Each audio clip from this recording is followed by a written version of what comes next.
What is going on, everybody, and welcome back to the Run the North podcast. I am Miller, that is Geek. We're doing things a little bit differently this week because, unfortunately, Jake is not with us. If you didn't see on social media, we posted that Jake is going to be stepping away from the show, at least temporarily. Returns not out of the cards. We have some stuff planned to maybe find a replacement for Jake, and we'll talk about that more as the summer goes on. But the point is, it's just going to be the two of us for at least the next couple weeks. So, that being said, Geek, how are you today? I'm doing all right. It's been a long week. I feel that. Real life's been weird. Yet you finished up college this week, right? No, I still have 2 more semesters, but I finished my semester this week. Yeah, you knew what I meant. Yeah, Semantics. I had to. yeah. I know this is a very semantics-driven show. I It know. is. We all like to get into the semantics of everything because it makes us look smarter. No, other than that, though, I mean, kind of okay. I was really hoping that my JJ McCarthy or Ivan Pace jersey would be here. It took me way too long to order an Ivan Pace jersey because of the whole thing on draft night last year where I said if he ends up, I was going to buy a jersey, and then it's been a year. I wanted to wait for him to get 0 because I knew Marcus Davenport wasn't staying and keeping that number. Did Marcus Davenport get signed anywhere? The Lions. Oh, that's right. I totally forgot about that. Yeah. And so the JJ McCarthy one's going to take a while because it's a draft jersey, so it's slow. The Ivan Pace one, the only reason I waited so far after he switched to 0 is because I wanted a white Vikings jersey. And the only options since January have been Dalvin Cook, Kirk Cousins, and Justin Jefferson. And this isn't hating on Justin Jefferson. I just already own a JJ jersey. This is Justin Jefferson slander. No, I just already own a JJ jersey. And I'm just going to keep him as the regular purple jersey that I own. Because eventually I have to replace it because my Fanatics jersey cracked because it's a Fanatics jersey. That happened to my Komet jersey. Yeah, so eventually I'll have to replace the JJ one. But I also think that should wait until an extension is signed. Yeah, because he's got to do that still. He will. Will he? Yes. This is 100%. I've got to keep telling people this because they keep saying, it'll happen next week. No, it won't. First of all, the Vikings are really weird about extensions. And like July 29th is like a date that matters. Normally those don't get signed until after that date anyways. Also, this is just going to be a Joe Burrow, Nick Bosa bullshit where it goes into camp and you go, oh, is it going to be a problem? And then like a week before the season starts, he signs and nobody cared. It's just going to go like that. I have 0. I'm sorry. The Vikings aren't dumb. They'll give him money, especially now that we're not paying a quarterback. Yeah. We're paying TJ Hawkinson. That's about it. So we can give him whatever bag he wants. That's actually crazy. He really is the only like big name player under contract. Yeah. Or like most guys are like young or like short. Like Jonathan Grenard's deal's kind of big, but it's like what, 13 a year? Like, that means nothing. Now, Jefferson and Brian O'Neill. He's also under a decent sized contract. Darisaw hasn't had to sign his yet, right? Nope, that won't be until next offseason. Right. And then we've got another 4 years of JJ after that. McCarthy. We got 2 JJs now. I don't know what to do with myself. You got to start calling them Jettas, as all the 14-year-olds do. Yeah, God. And then who else do we got? What else is going on? Who else is good on my team? That's not fair. When's he up for an extension? Yeah, but I think he just got extended again, so it doesn't. Hell yeah! I don't know. Or he got extended. Good thing, Minnesota. Either it was last offseason or this offseason. I don't remember. I think last year he got like a 2 or 3 year deal.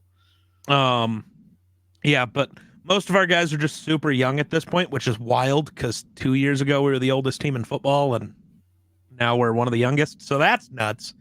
Quessy said, "Fuck them elders." Pretty much. Except for Harrison Smith. He's the GOAT, and he's Yeah. not allowed to play anywhere else, is what Kwesi has decided, and I love it. What if he retires and comes back and plays for another team? I don't think he Pulls a would. reverse Favre. So I don't think he would, because he's definitely been given the option multiple times now to like, I think he's even been given the option, like, we'll trade you to where you want to go. And I think Harrison's just like, I think he's one of the guys who views the, if I can play my entire career here, that's kind of cool. Yeah. Like, Minnesota's just his home now, and I love that. Yeah, and that's fair. I'm just giving So, you shit. no, I know. That's It could exactly the happen. And mentality. as long as he doesn't pick the Packers or the Lions or the Bears or the Broncos or the Saints, I'll be good with it. He is going to be a New England Patriot. Probably not, because Belichick's not there anymore. Ah, that's right. Belichick would have signed him 2 years ago. Right. Belichick would have loved Harrison. Oh, God. And Belichick does love Harrison Smith. You know what I mean? Love to But, have. yeah. Oh, yeah. Again, with the semantics. Yeah, Belichick's one of the guys I point to when arguing about whether Harrison Smith's actually that good. Like, go listen to Belichick talk about Harrison Smith. Rodgers, right? Yeah, him and Rodgers, even Brady. Like, oh, I didn't know Brady had things to say. Yeah, I'm once, not surprised by but that. like, no. Harrison Smith's always been that dude. He just suffers truly from the Vikings are hated by the media thing. And I don't mean that as like they talk shit. I just mean the media doesn't talk about Minnesota ever.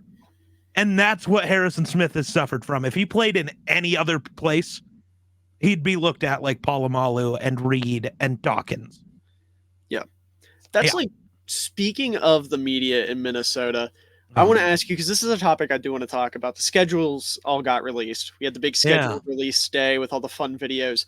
What did the Vikings do? Because I didn't see theirs. It didn't pop up anywhere for me. It was, at least the way I interpreted it, because it felt they made theirs like an Apple commercial. Oh, and I think it's awesome.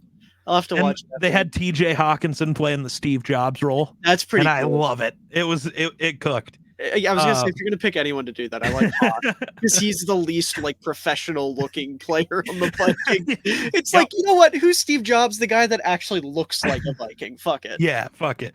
I love that. But yeah, so it was pretty cool. The Bears was awesome, and I hate it. It was so good. Everything about it was perfect. First of all, Jake Johnson, my fucking hero. I have the man in Funko Pop form right here, narrating the entire thing, was peak. Like, when I turned it on and he spoke his first line, I shrieked like a little girl. I'm not going to lie. I had a bigger reaction to that than us drafting Caleb, because that was unexpected, right? Yeah. But that was incredible. And then getting Coach Eberflus to act caught me off guard. That was fucking great. It was so good. I'm already so confused by Bears fans. With what?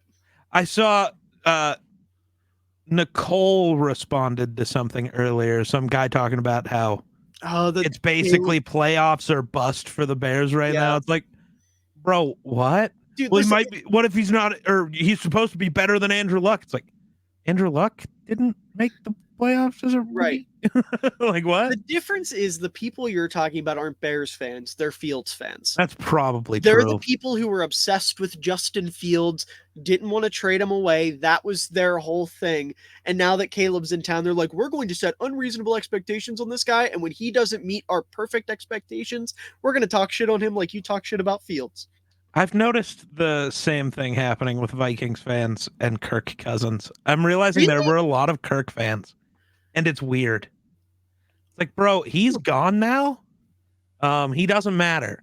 Yeah. And I'm gonna be honest. Now, maybe not last season Kirk, because he was like on MVP trajectory. Mm-hmm. But I could see Sam Darnold just being Kirk this year. Like, not again, last year's Kirk, that was a different beast until the Achilles popped. And I don't know if that beast will ever come back, because that beast popped an Achilles.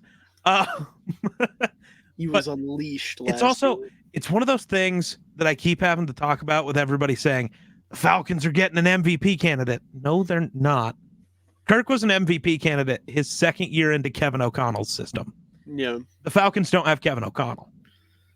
they're getting Kirk Cousins, which is a borderline top 10 quarterback, and that's not a bad thing. They're not getting 2023 Kirk Cousins. Yeah. That was a man in the second year of a system that was built to make him perfect, and it did that. Yeah. And it did that well. And that's why I think I'm really into Kevin O'Connell at this point. I fully trust him to exist. And that's why it's like, if Sam Darnold starts all year, he's probably going to look pretty good. Mm-hmm. Whenever JJ gets in there, he's going to look pretty good because the offense is going to be built for him. Yeah. Fuck. Nick Mullins and Josh Dobbs looked good in a KOC offense. Yeah. KOC, I trust him with everything at this point. Don't care. Which is wild to have a coach I can say that about. Yeah, no, I mean, as much as I hate to say it, Kevin O'Connell's incredible. And I have the unfortunate utmost faith in, whoever they're playing a quarterback and whatever the plan is there. So it's tough. I think that just means JJ and Caleb's going to be a fun battle for the next 10 years. Yeah. Yeah. Hold on. I got a message from a certain somebody that may or may not be joining us here. Yes. Bro's a little late. Yeah, just a little bit. He said to give him 15 so we can keep talking about the wonderful schedule release because what other video I'm a little of you? I didn't watch a ton. I hate everything that the Chargers do, by the way. What? The Sims thing was fine, but that was the second version of their release after they did the Pop-Tart thing for the fourth year in a row. Yeah, the Pop-Tart it was never funny, and it's still really bad. The only thing that makes me laugh is the Broncos and Raiders. It's always funny, so that's always fun. But it's awful.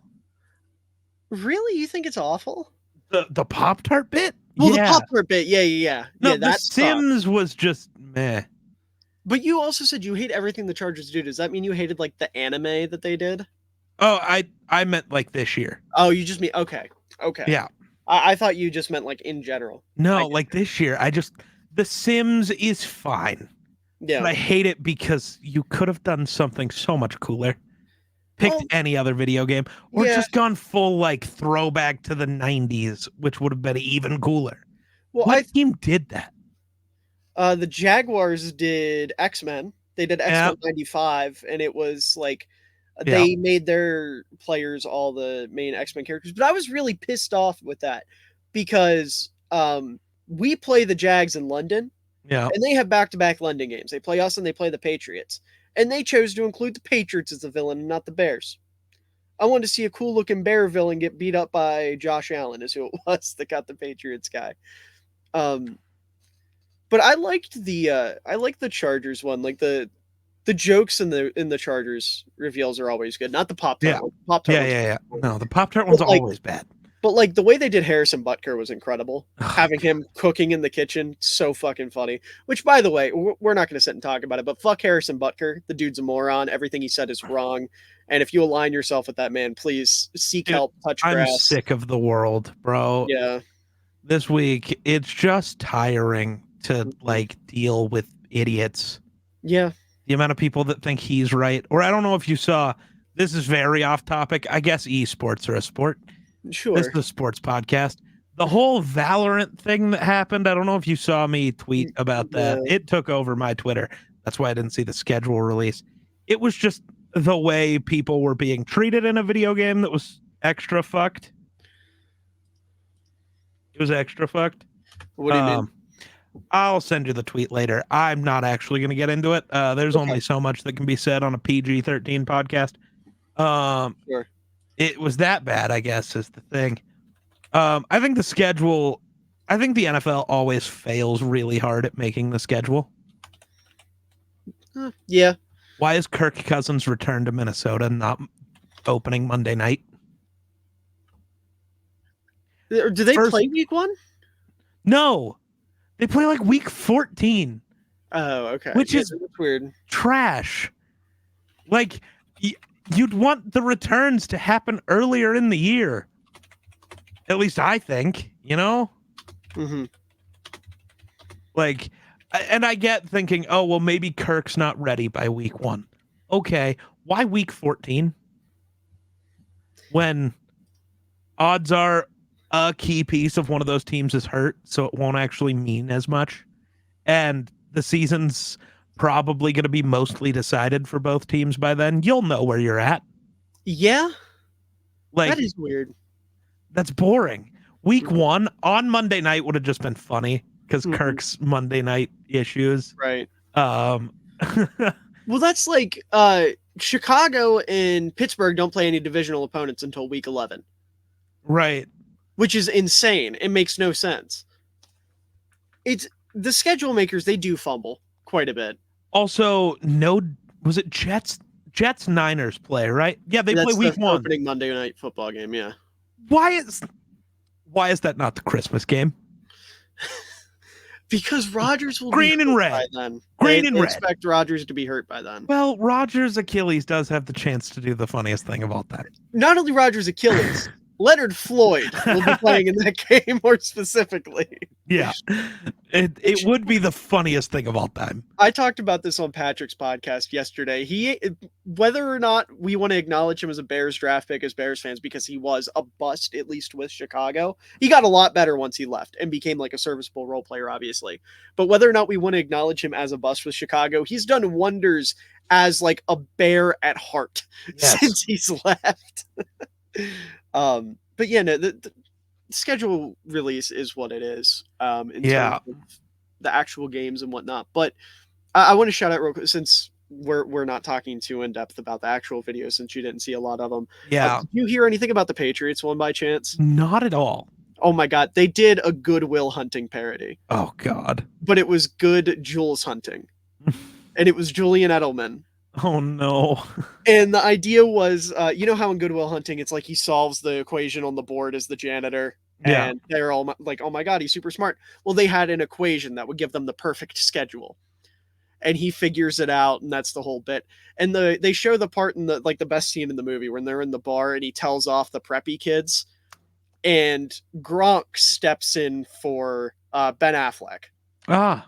So we get a Gronk getting up in somebody's face, going, "My boy's wicked smart," and it was the funniest thing I've ever seen. It was so good. They might have had the best one. It was between them and Chicago, in my incredibly biased opinion. Apparently, people liked the Packers one.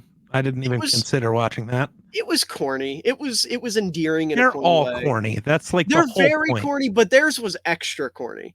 Because it was like, so they were doing auditions for how they would reveal the schedule. And they had a bunch of like John Kuhn got mentioned. Tom Grossi was in it. It was a bunch of like different Green Bay adjacent people all being like, hey, you should pick me because I can do this, this, and this. And they got Barstool Big Cat to do it, which I don't fuck with Barstool, but Big Cat's funny sometimes. And it was just him going on there. He was like, you know what? Fuck the Packers. Fuck you guys. I fucking hate you. And it was just all sorts of like bleeps and censors. It was really funny. Really funny. I just lost my voice for a second. Listen, it is 2:26 in the morning. Okay. So my voice ain't voicing right now. To be fair, it is 2:26 in the morning, and that is Miller's fault. No, it is entirely my fault. Well, Miller and somebody else, but yeah, but that's why I'm sitting here and not babying out and like just claiming to be asleep or some shit. Fair. I'm accepting responsibility. I thought I was gonna have to call him. I texted him and didn't get a reply, and I'm like, oh God, please tell me you're not asleep. I was sitting in Discord with a couple of my friends and I dozed off for like 2 seconds. I looked down, I was like, oh fuck, I have things to do. Oh, seeing as this is a sports podcast, I do have to mention I have a team that's good at their sport, and that's fun. Oh yeah, basketball. The Timberwolves won by 45 tonight in an elimination game. Really? Yeah. Game 6, down 3-2. The Timberwolves win by 45. That's nuts. Now we're getting Game 7, Anthony Edwards.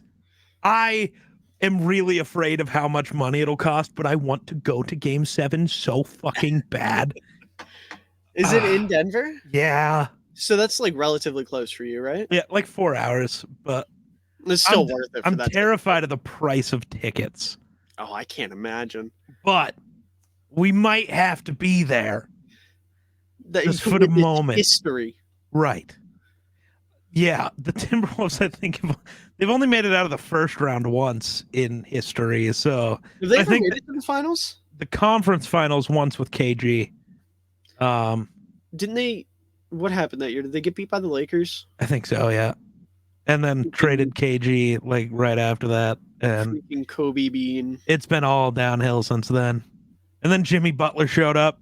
And all I said the other night when looking at the way the league is, because people are like, imagine if Jimmy Butler had played with this version of Karl Anthony Towns, which is fair.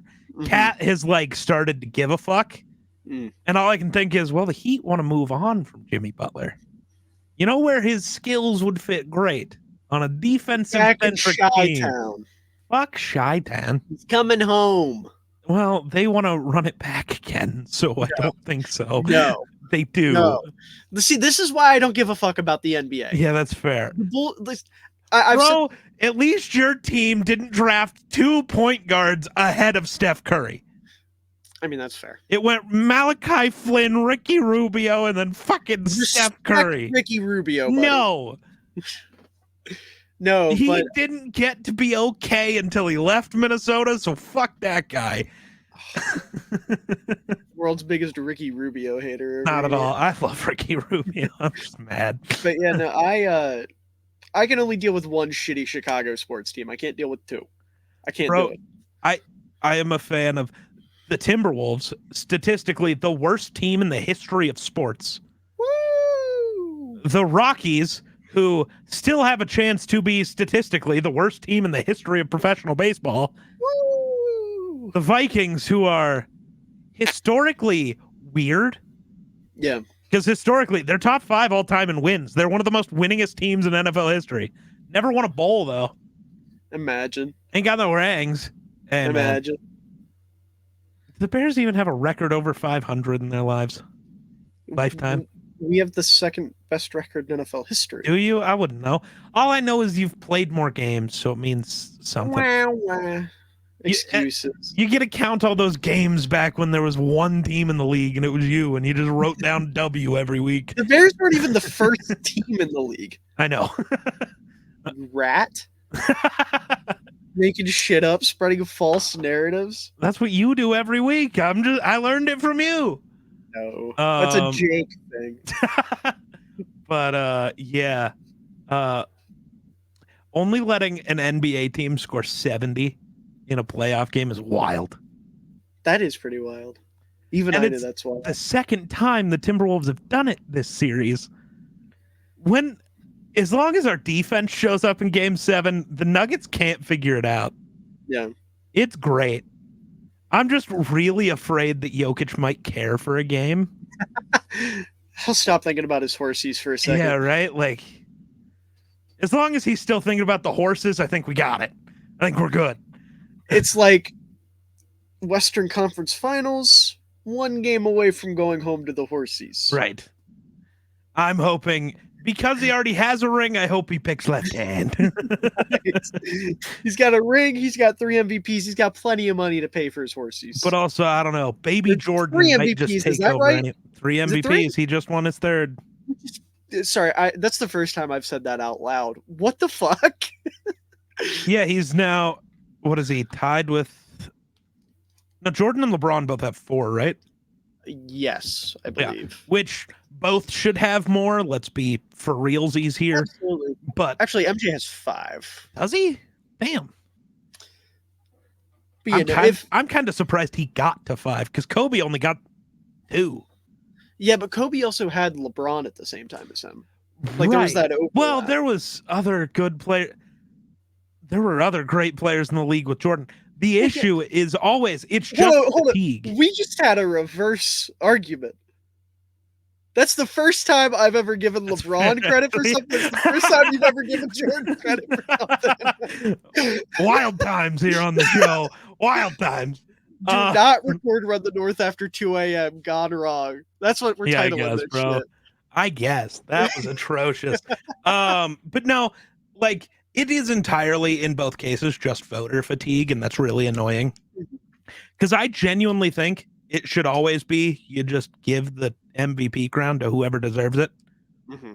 And I'm sorry, there was almost, and this is the same for Jordan. There was an 8-year run for Jordan and LeBron where nobody was more valuable to any team than either of those guys. Come on now. Yeah, absolutely. LeBron's was weirdly late in his career, though. Mm-hmm. Like all of the Heat and second run of Cavs, it was just LeBron. Maybe Steph should get the one from the 73 and 9 year. Yeah, fair enough. But also weird times. But yeah, basketball's weird. I'm very happy though. I am afraid I might have to take a flight to Minnesota in a couple months though, or in like a month and a half.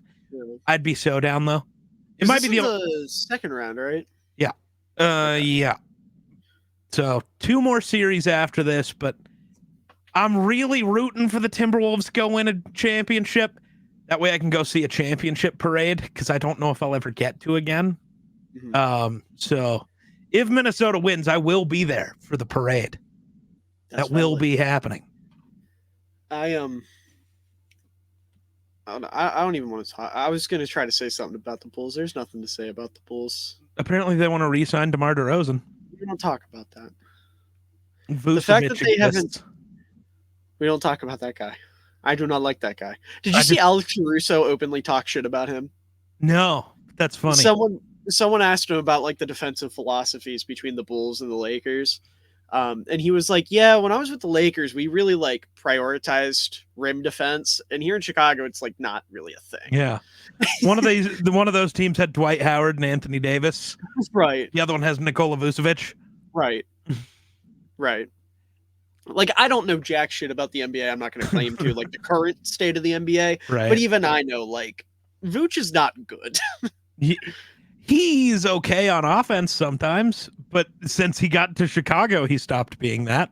I remember I was so excited when they traded for him because I was like, oh my God, he's like an 88 overall in 2K. That's a wild reason to be excited.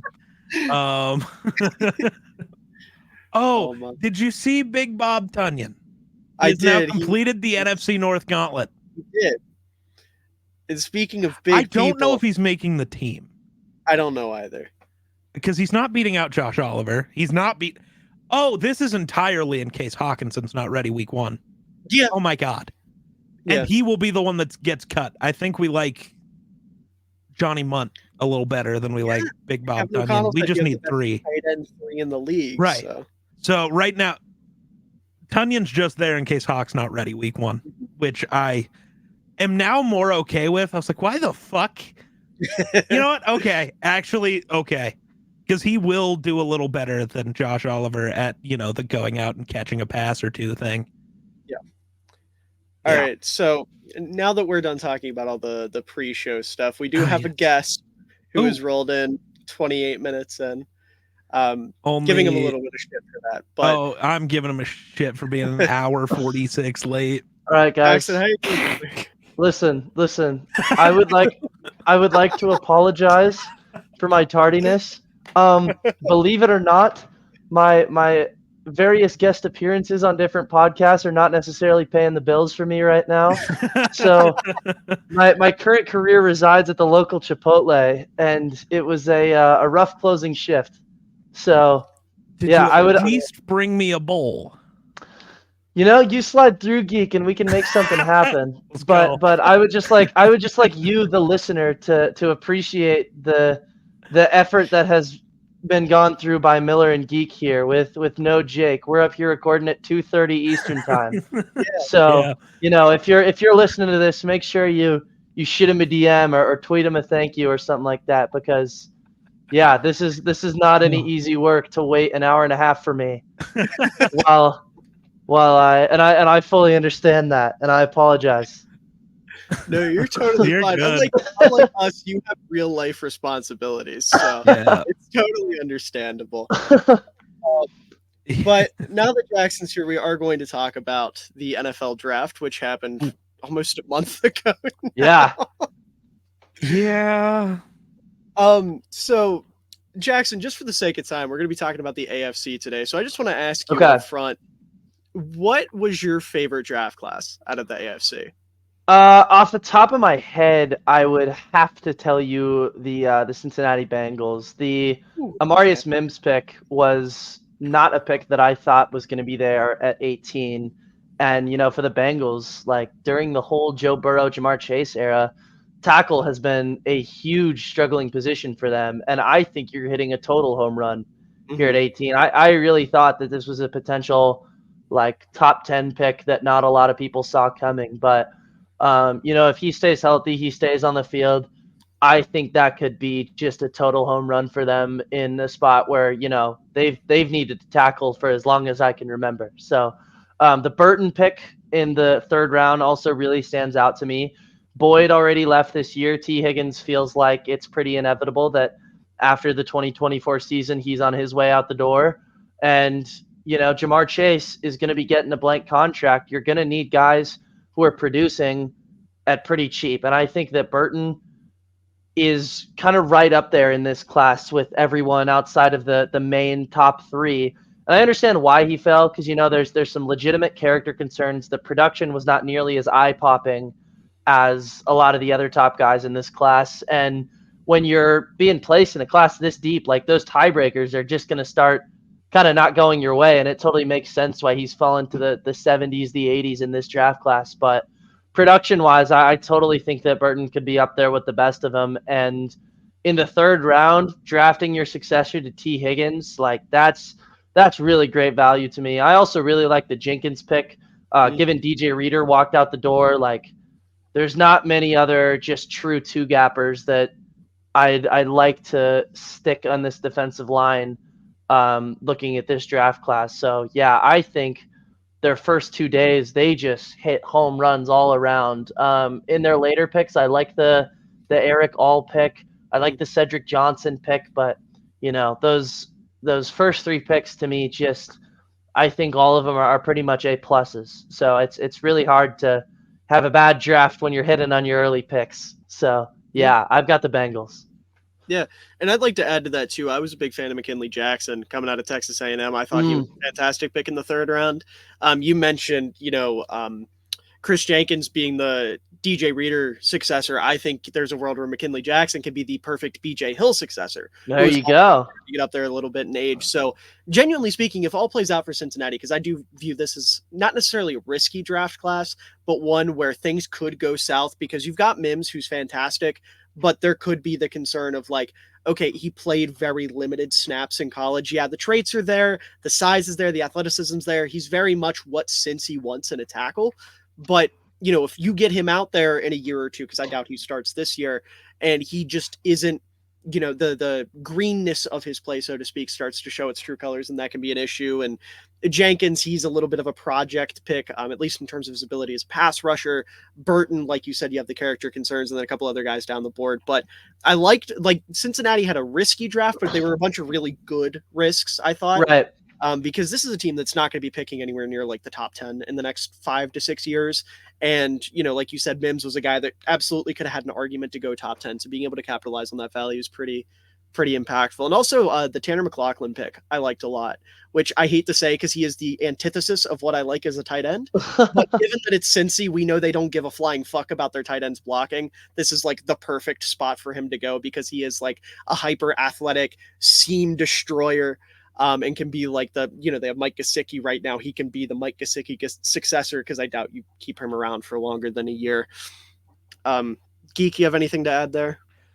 Not for the Bengals. No, you guys kind of covered them pretty good. Yeah. Miller, Okay. who was your favorite class? Oh, I was going to ask you yours since we already talked. I think you're gonna pick one of the two teams I'm between, which then means I just have to talk about the one. So fire away. Interesting. This puts me in a tough situation because I was expecting just to play off of whatever you said. Oh no. I'm gonna default to the second team I've given an A+ to in like my draft grades videos that I've been doing, and that's Pittsburgh. Really, not. really, yeah, no. I thought they knocked. He screwed himself. No, I mean, Jackson and I have talked about in DMs one specific thing here, Peyton Wilson. So I'm going to save that and let you talk about it because you're the one who really put the idea in my head. But you look at Troy Fotano, absolutely incredible left tackle. Pairing him with Broderick Jones to be your two bookend tackles, I think, is fantastic process. He was probably the best, like the second best pass blocker, not named Joe Alt in this class. So behind Alt, it was him and Fashanu as like the two guys there, and he fits like the wide zone Arthur Smith style at left tackle. He's somebody that's going to be able to get out in space and do a lot of work in both the pass game and in the run game. I was worried about him in more of like a gap scheme or like a head up situation where he's going to have a lot of head up assignments. And for him to be in a zone scheme, I think is a perfect fit. Zach Frazier is a pick I didn't love because I question his fit with Arthur Smith, just because we know Arthur Smith prefers to have a more athletic center, but he's a very Pittsburgh player. Like if you were to just line all the guys in the draft up and say which ones look like Steelers, Zach Frazier's the epitome of that. I loved the Roman Wilson pick. I see a lot of Tyler Lockett in his game, which Jackson knows very well with the Seahawks. And he's going to get to play with Russ. So maybe we get a little bit of that magic this year. I doubt it. But long term, he gives the Steelers something they don't have. And someone that can really play over the middle and be just like a really savvy route runner, not just be this pure deep threat like guys like Calvin Austin and George Pickens and whoever the hell else they have at wide receiver. I don't even remember at this point. Their wide receiver core is so fucked. And then you got Mason McCormick, I thought was fantastic value out of South Dakota State. He was one of my favorite players in this draft. Ironically, reminds me a lot of Chris Lindstrom, who worked with Arthur Smith in Atlanta, was an all-pro under Arthur Smith.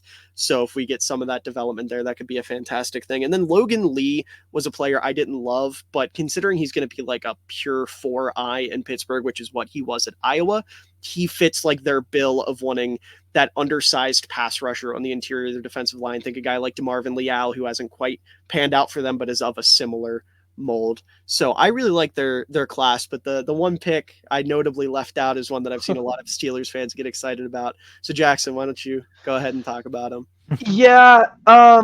This totally depends on where we're going to see the fit, but I am really not a fan of the Peyton Wilson pick. I know a lot of people, I've had a bunch of people tell me like, you can't watch tape and have him not as your linebacker one. And it's like, whatever, dude. Like, that's stupid to me. But I mean, if you're looking for true linebacker production, like this is a guy who's 6'4" with 6th percentile arm length. And it's just like, are you really trusting him to take on contact from 300-pound offensive linemen at the second level in the NFL? Like, it's one thing in the Big 12, but if you're going to be, a true like second level defender, that is something that's totally going to get washed out in the run, in my opinion. And I understand why guys are high on him, because the movement skills are totally there, right? Like, this is an athletic freak in terms of what he could do with his lower body. And if you want to just turn him into kind of a true coverage guru, then I kind of understand where you're coming from. But this is not someone that, I would be playing on base downs, that I would be playing on situations where you're expected to run the ball. If you're keeping him at the linebacker spot, this is a guy that I'd only be throwing out in pretty clear pass situations. Because if you can develop him a little bit more as a coverage guy, because I don't think the nuances are quite there. I don't know how much I trust him to kind of flip his hips and carry a seam, even though the athleticism is there right now. Like, I could see him if you want to have him as just a true coverage will, but if you're pigeonholing him at the linebacker spot, a 3rd-round pick is bad value. What Miller and I kind of talked about is almost playing him as like a slot cornerback and basically having him be like a Kyle Hamilton type of player, right? Where, you're still defending the run, but you're not defending the run against like offensive guards, right? You're playing slot receivers, you're setting the edge, you're not really expected to kind of get downhill. And then I think for that's kind of where he would thrive as a run defender. And the movement skills are there that I don't think he would have too much trouble in coverage. And so I think that would leave some kind of schematic freedom for, Tomlin, which, what's he going to do with schematic freedom? But yeah, like I just don't see the value really being there unless you're willing to get a little bit quirky with kind of how you use him. And I think that if you want to keep him on the field at all 3 downs and not have him be a liability, what you kind of do is like kind of base yourself in nickel, have him be almost like a slot corner, and then on dime downs, you have him as your sub linebacker. So that's kind of what I'm thinking with Wilson. I've seen a lot of people say that this is just a total steal, and honestly, like I would not have picked him if he went at least a round later. There were some other guys that I was pretty high on at the linebacker position, but yeah, I think if you are kind of just pigeonholing Peyton Wilson as a true linebacker, this pick is really not going to work in your favor. Yeah, and that's not even taking into consideration the health issues. Like there are Right. legitimate injury red flags with Peyton Wilson that makes me doubt, not even talking about the skill, but just it makes me doubt his ability as a 3-down player because of that.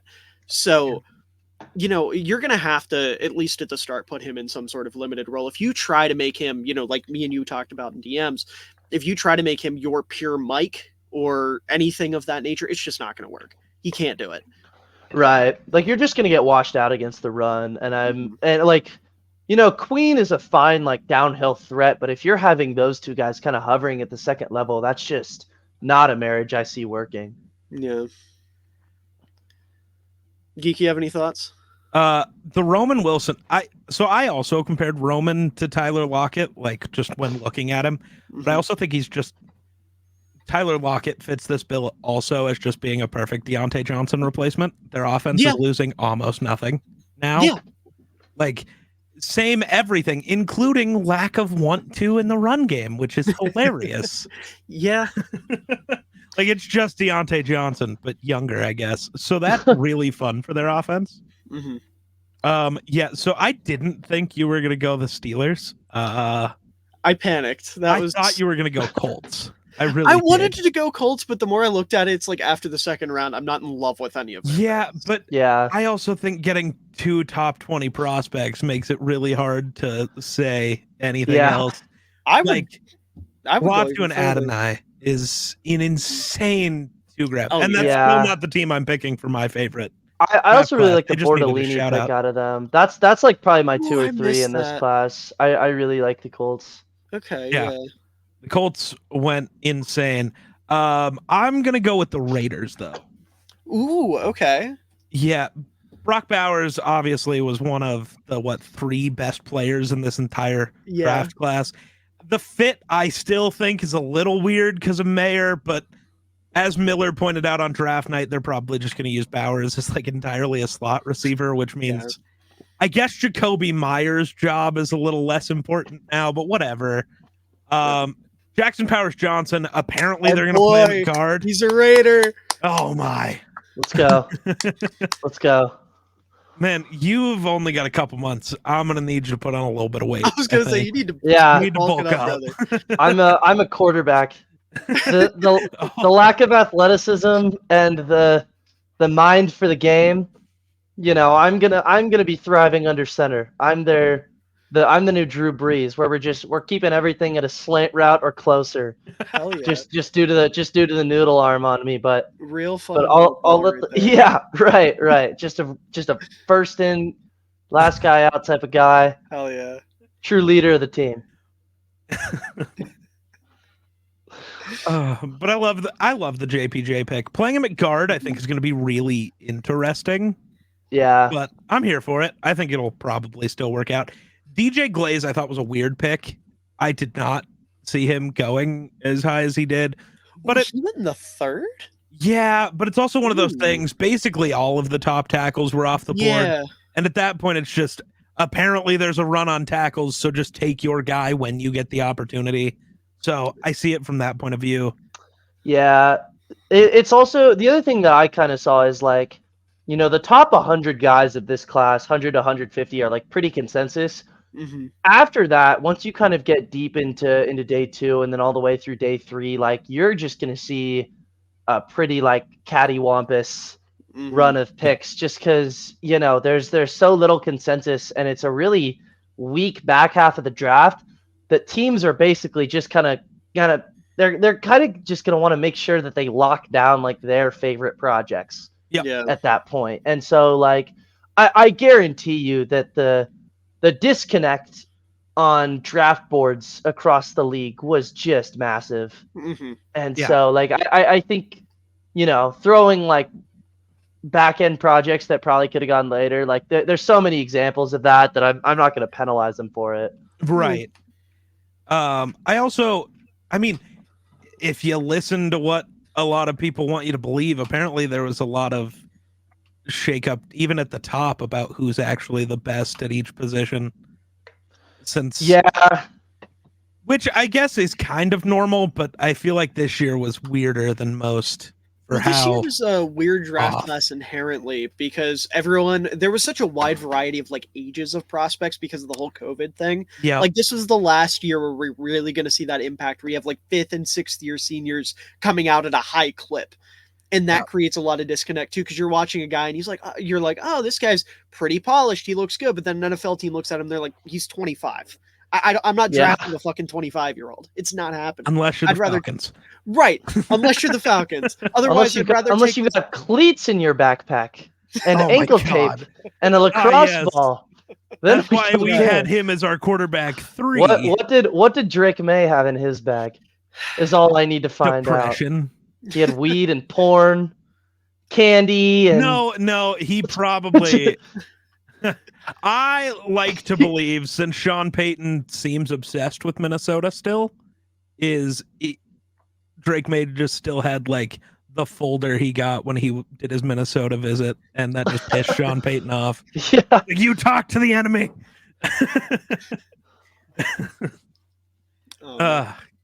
Yeah. I think Richardson is the most Raiders cornerback possible. He's just fast. And that is exactly what a Raiders corner should be. He's the type of guy that if we did a bunch of mocks leading into the season, you at some point would have said, this guy's a first-round pick to the Raiders. It's 100%. Very fitting. Yeah, I do that every year. It's just a thing. Darius Hayward-Bay means it will always be this way. Him and Henry Ruggs. Yes, Henry Ruggs. Tommy Eichenberg, I love them getting my linebacker 3 in the 5th round. I think that's awesome for them. I thought the Eichenberg pick was sick too. I still don't know how to say his name. Dylan Laube? Laube? I think it's Laube. Yeah. That's how I've been saying it. I think he should be fun for them. I still don't know entirely what their plan is at running back. So they have him, Zamir White, and Amir Abdullah, right? I think so. It's the squad right there. The hell yeah. It's the three-headed. There's somebody. Three-headed monster. You talk backfield by committee. Alexander Madison. Oh, that's right. They're saved. Josh Jacobs, who?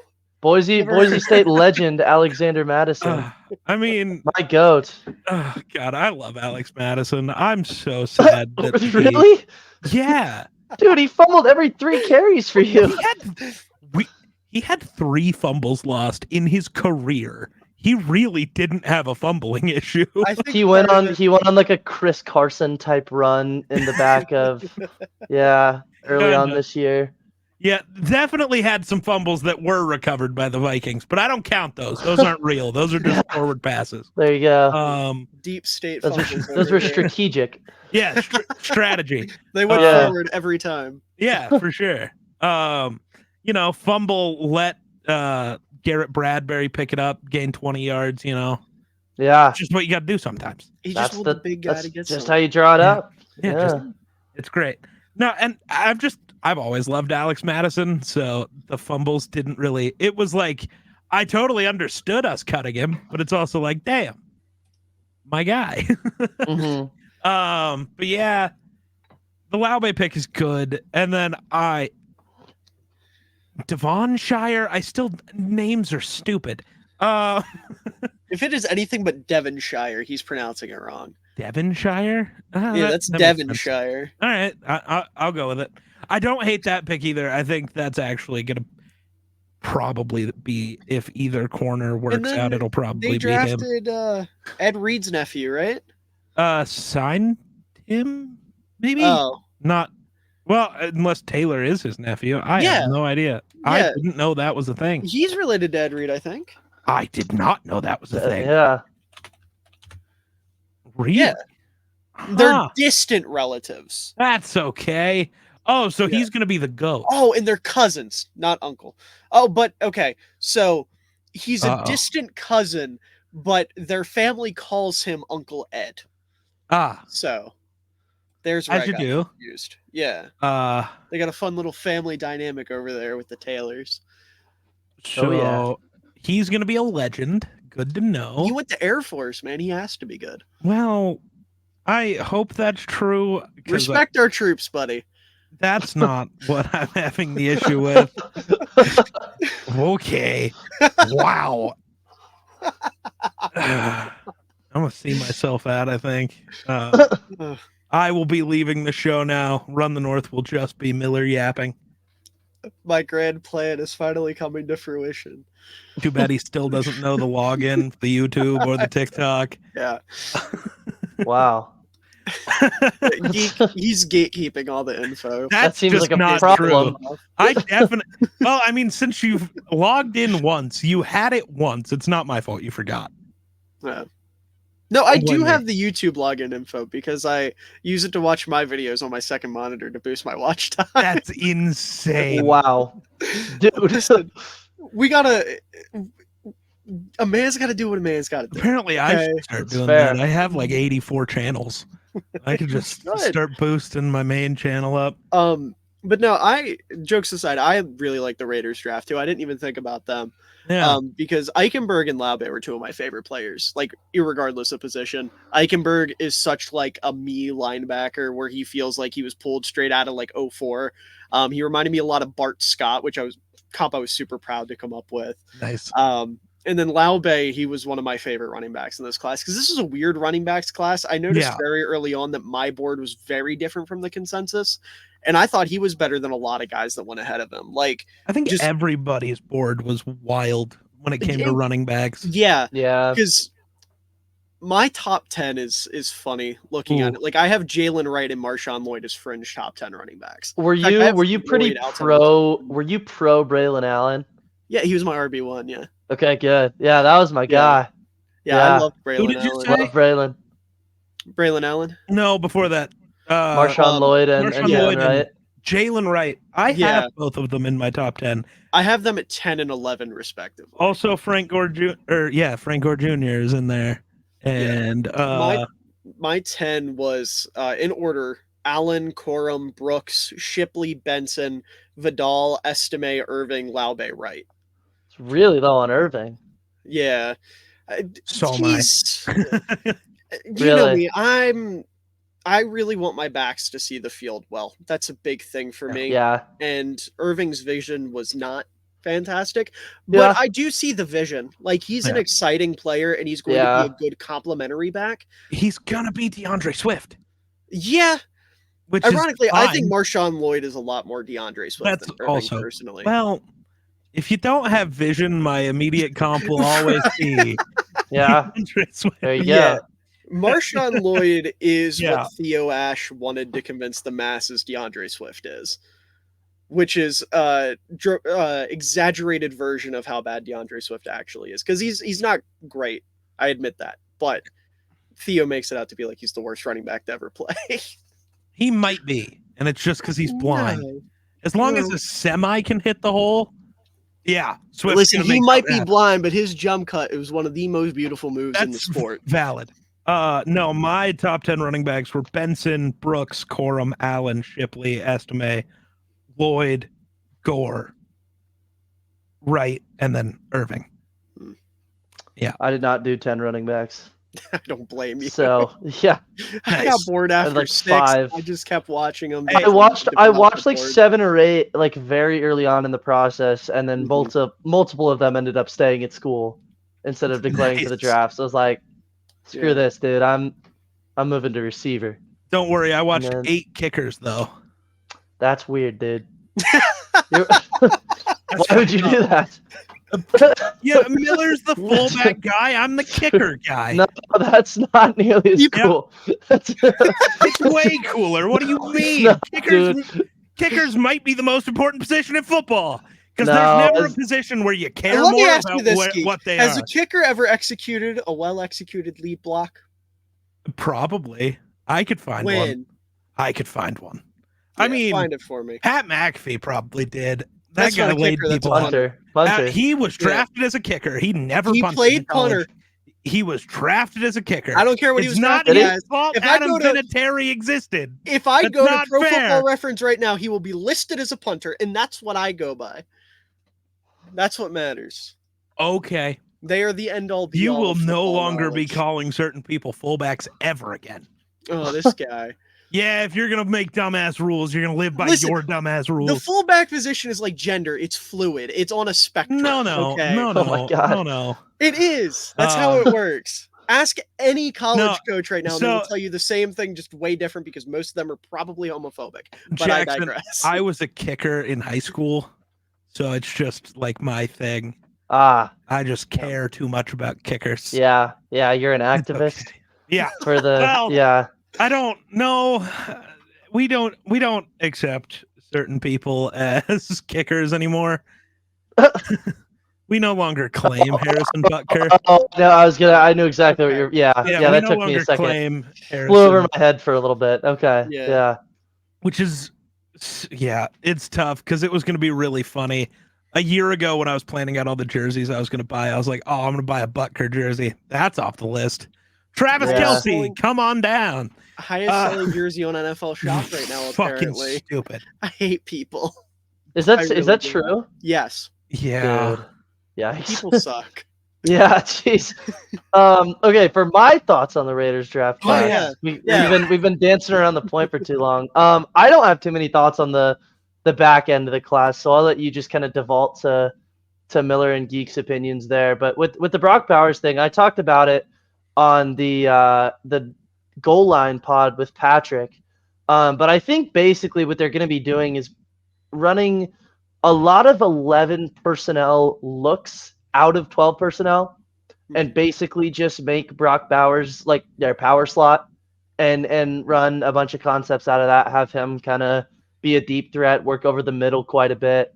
And then in terms of Jackson Powers Johnson, like I do agree with you. It's a little weird to me to kind of make him your guard, but I don't have concerns necessarily about him doing that. It's just more of like the center tape to me was so good that I'd rather not kind of mess around and risk anything. And I guarantee you the reason he fell was due to injury concerns. Like, Yeah. I never found out exactly what it was, but to me, there's no smart person, rolling the tape and deciding that that's not a first round caliber player. To me, that's the best center prospect I've ever seen. And that includes a guy like Linderbaum, who a lot of people were calling a generational talent, because to me, Linderbaum, it's like all the technical stuff is down. It's just that you have to hope he plays above his weight. With JPJ, it's all the technical stuff is down and he's 340 pounds. Yeah. Like I would, the size concern does not exist there. So yeah, I think that those top two picks, like, props to the Raiders for actually having the balls to go true best player available, because a lot of teams are really going to be pigeonholing for fit there. And, when they initially drafted Bowers, I was like, does that really make sense? And then, I thought about it. I was like, this team is not done building. Like going BPA, putting him in your slot, that's the best way to go. So, the more I look at this draft, the more that I like it. Yeah. And I have to point out, just because I'm me, I hate them for going Delmar Glaze solely because I had a higher grade on his teammate, Gottlieb Iedzi, the other offensive tackle from Maryland. And I will say not part of like the grade, but the part of the reason why I'm such a big advocate for him is because he actually transferred out of my school. And I just wanted to shoehorn him in because I have to. Where do you go, Miller? Frostburg State University, baby. Ah, there you D2 go. School in Western Maryland. Yeah. Yeah. Yeah, it's so funny because I read so many scouting reports on him because I was curious as to how other people felt, because when you're evaluating a guy that's going from D2 to a D1 school, it's always tricky to kind of like find the balance. And every single scouting report I read spelled my school's name wrong, and I thought that was fucking incredible. Nice.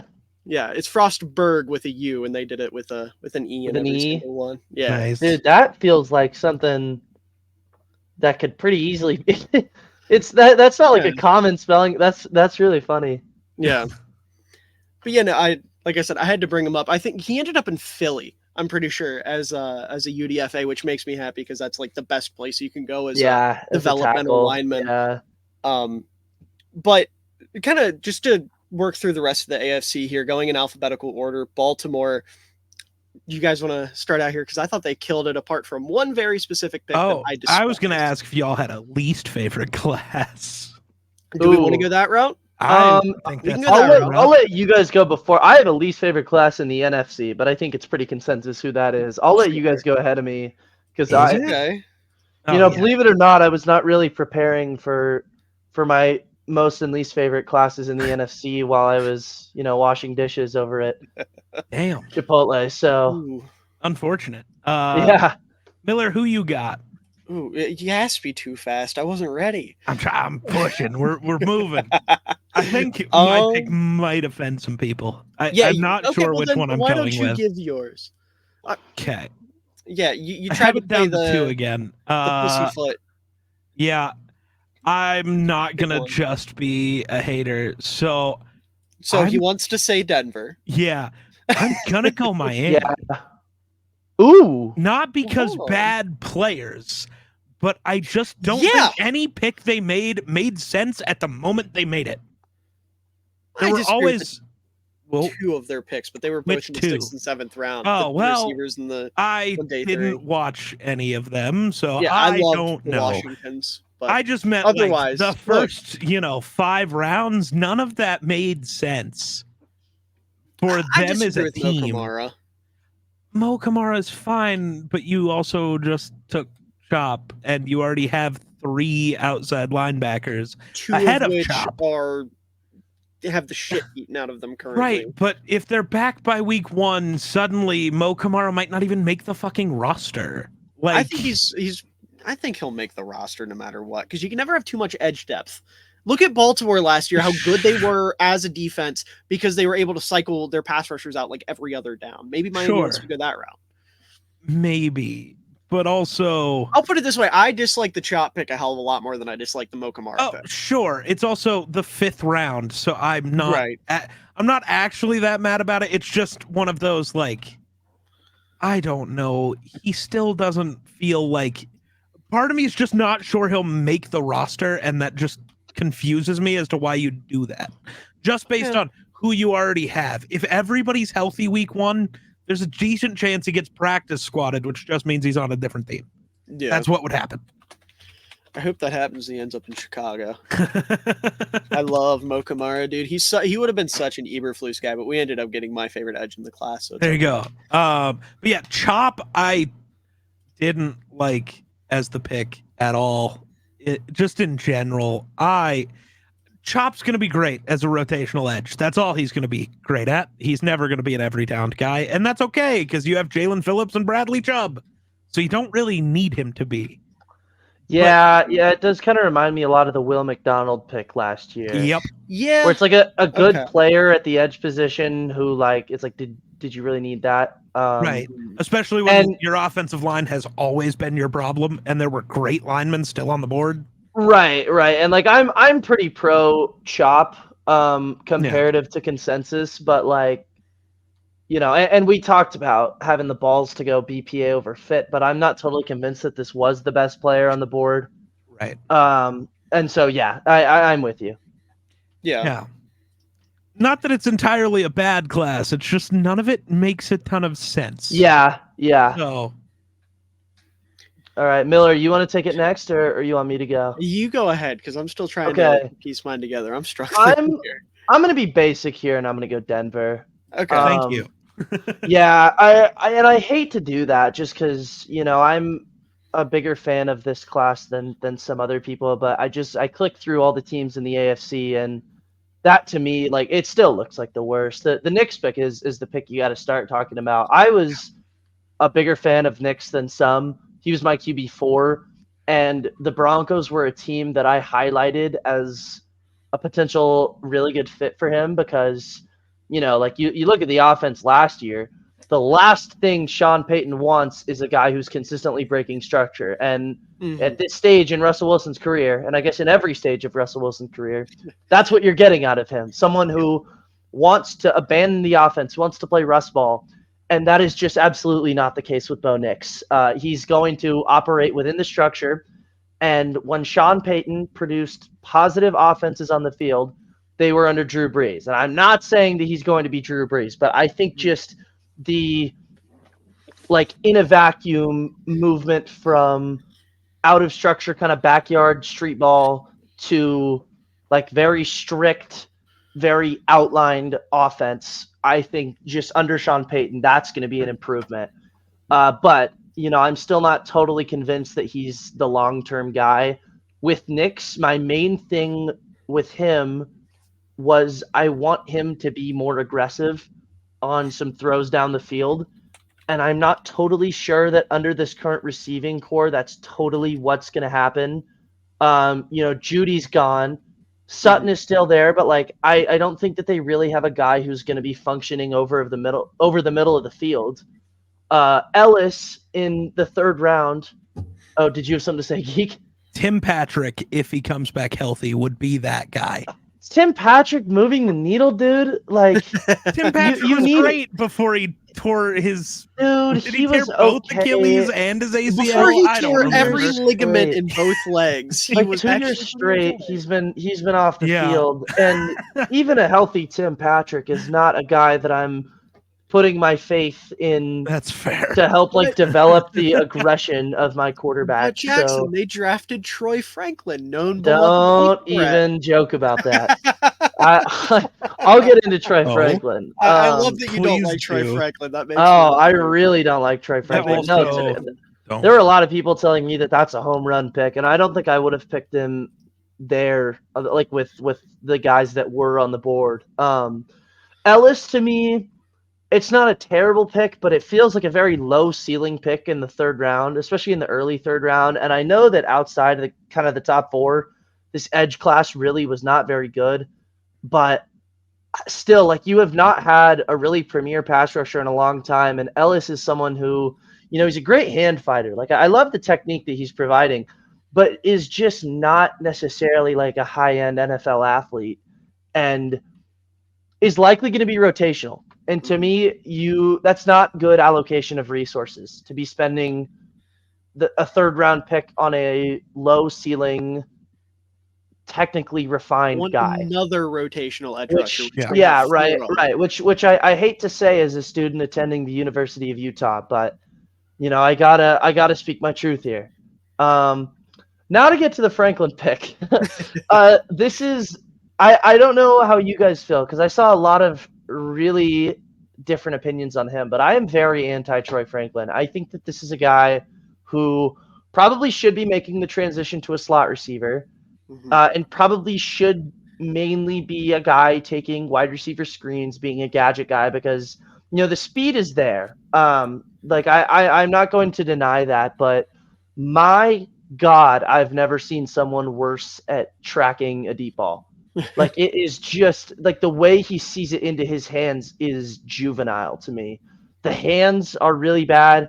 Especially, I saw a lot of people calling him a deep threat, and I could not disagree more because I understand he has the speed to kind of sneak into the third level of a defense, but I just do not trust him to haul in a football on a regular basis, open or contested.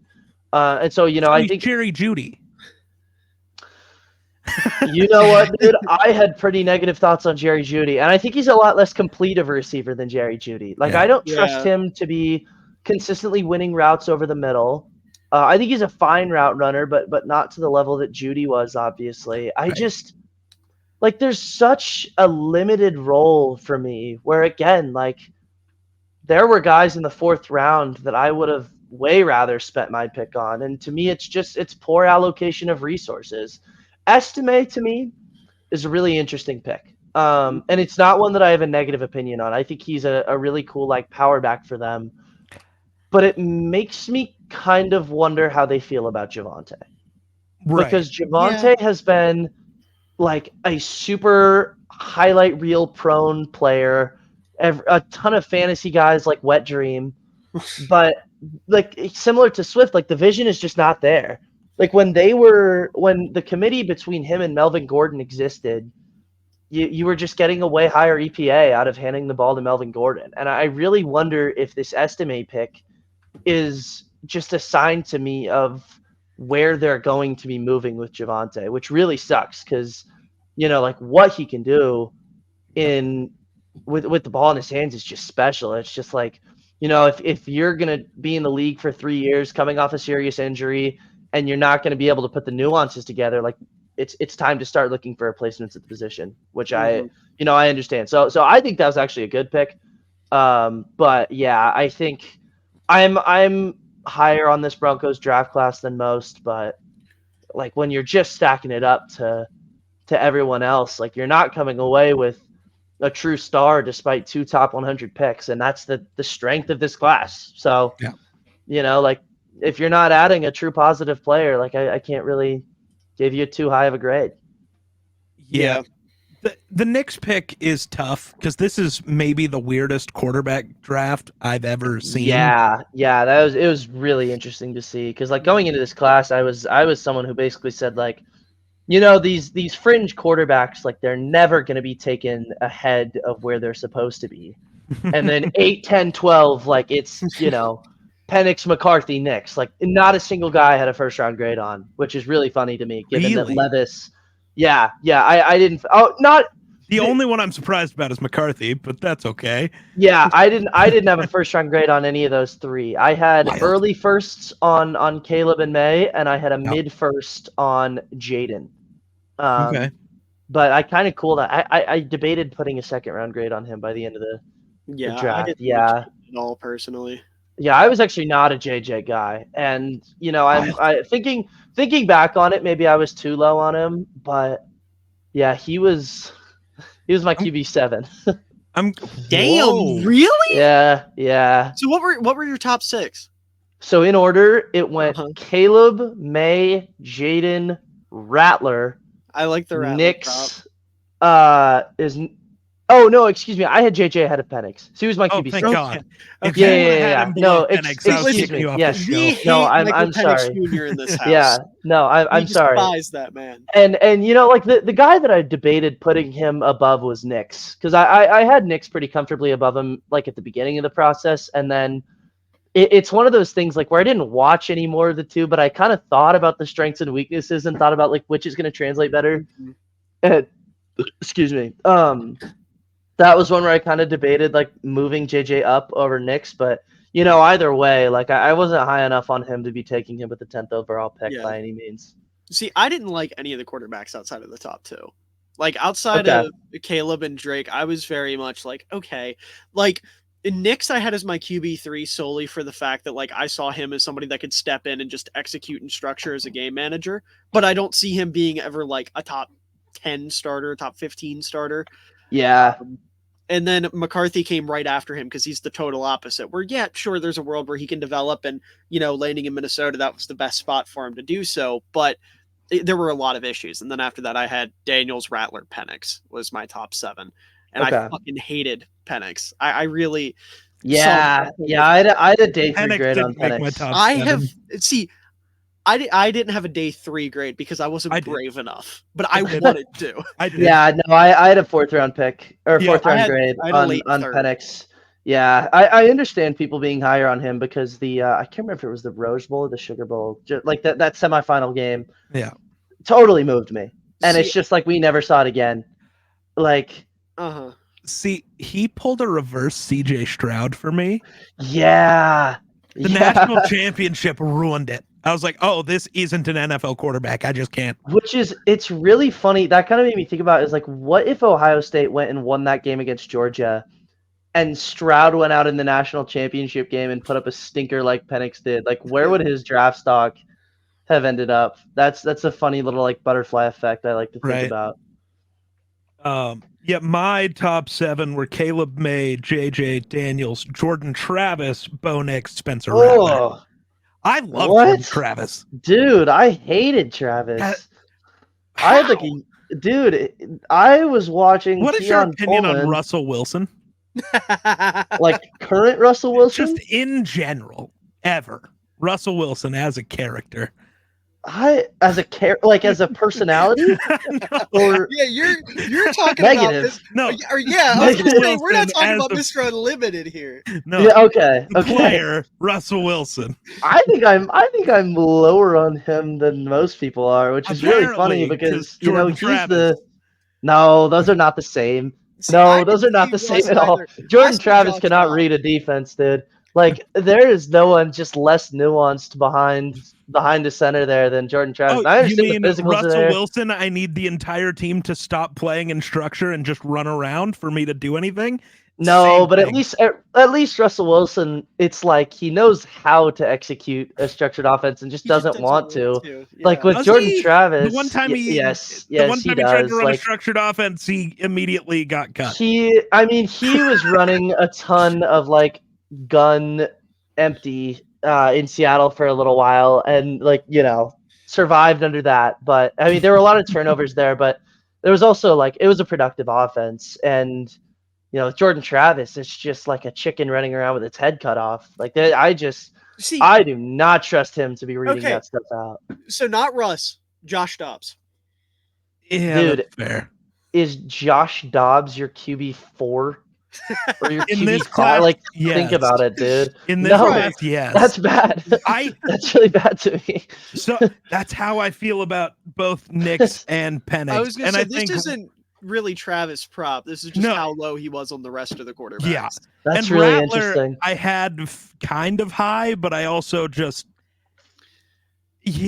I watched early Rattler a lot more than Yeah, just this yeah, year. that's gonna And I get also you. just know who Spencer Rattler is as a player, Yeah. and I don't like that. The minute Yeah. there was competition behind him, he folded.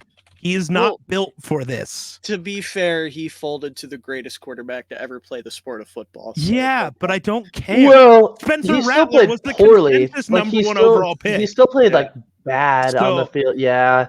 Like, No, he went there's from so many consensus reasons to one be low to on fall him. off. So I totally understand the good things. I just don't think he ever achieves those.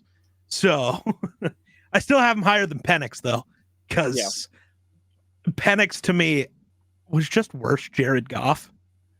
Right, and it's like with that injury history. Yeah, like, and what being is your so expected old. return here? Yeah, That's why I had JJ as high as I did. Really, is he's just the youngest quarterback here. Yeah, so you can mold him into something. I think that I know we're getting off topic here quite a bit, but I think the rationale with that Falcons pick is so funny to me because you saw the GM come out and say like we are trying to recreate the Jordan Love experiment, and like you look at the disparities between that, the Jordan Love and Aaron Rodgers like projects were both sat behind their longtime future Hall of Fame franchise quarterbacks.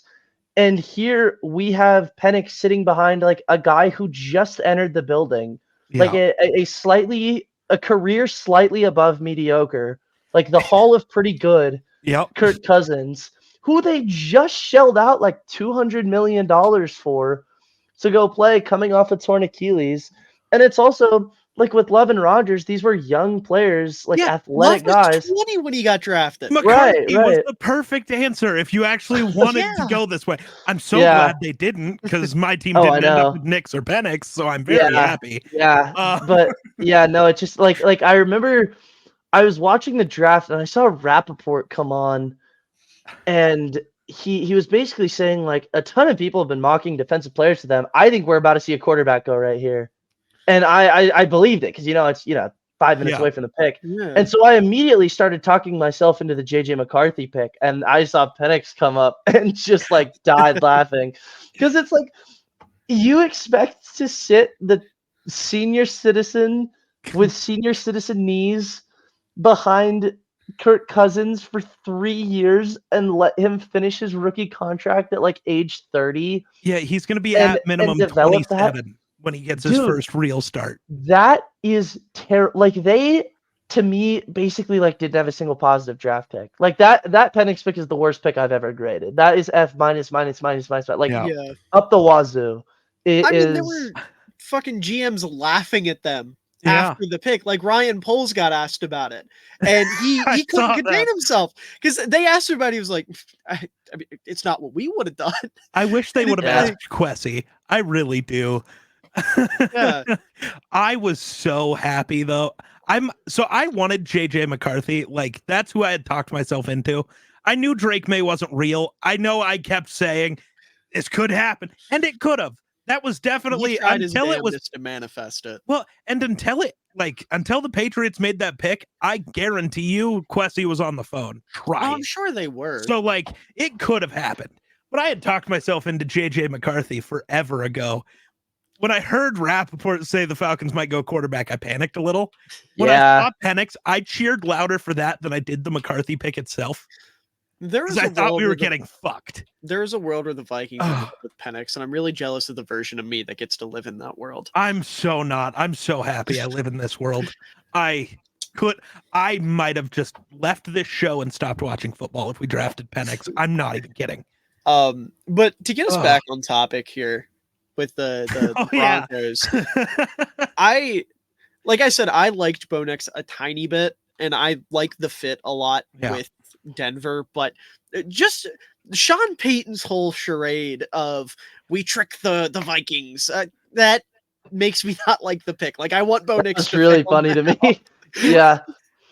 And people don't understand why I kept saying he's still obsessed with Minnesota. He just is. Yeah. It's that bag interview was hilarious to me. Mm-hmm.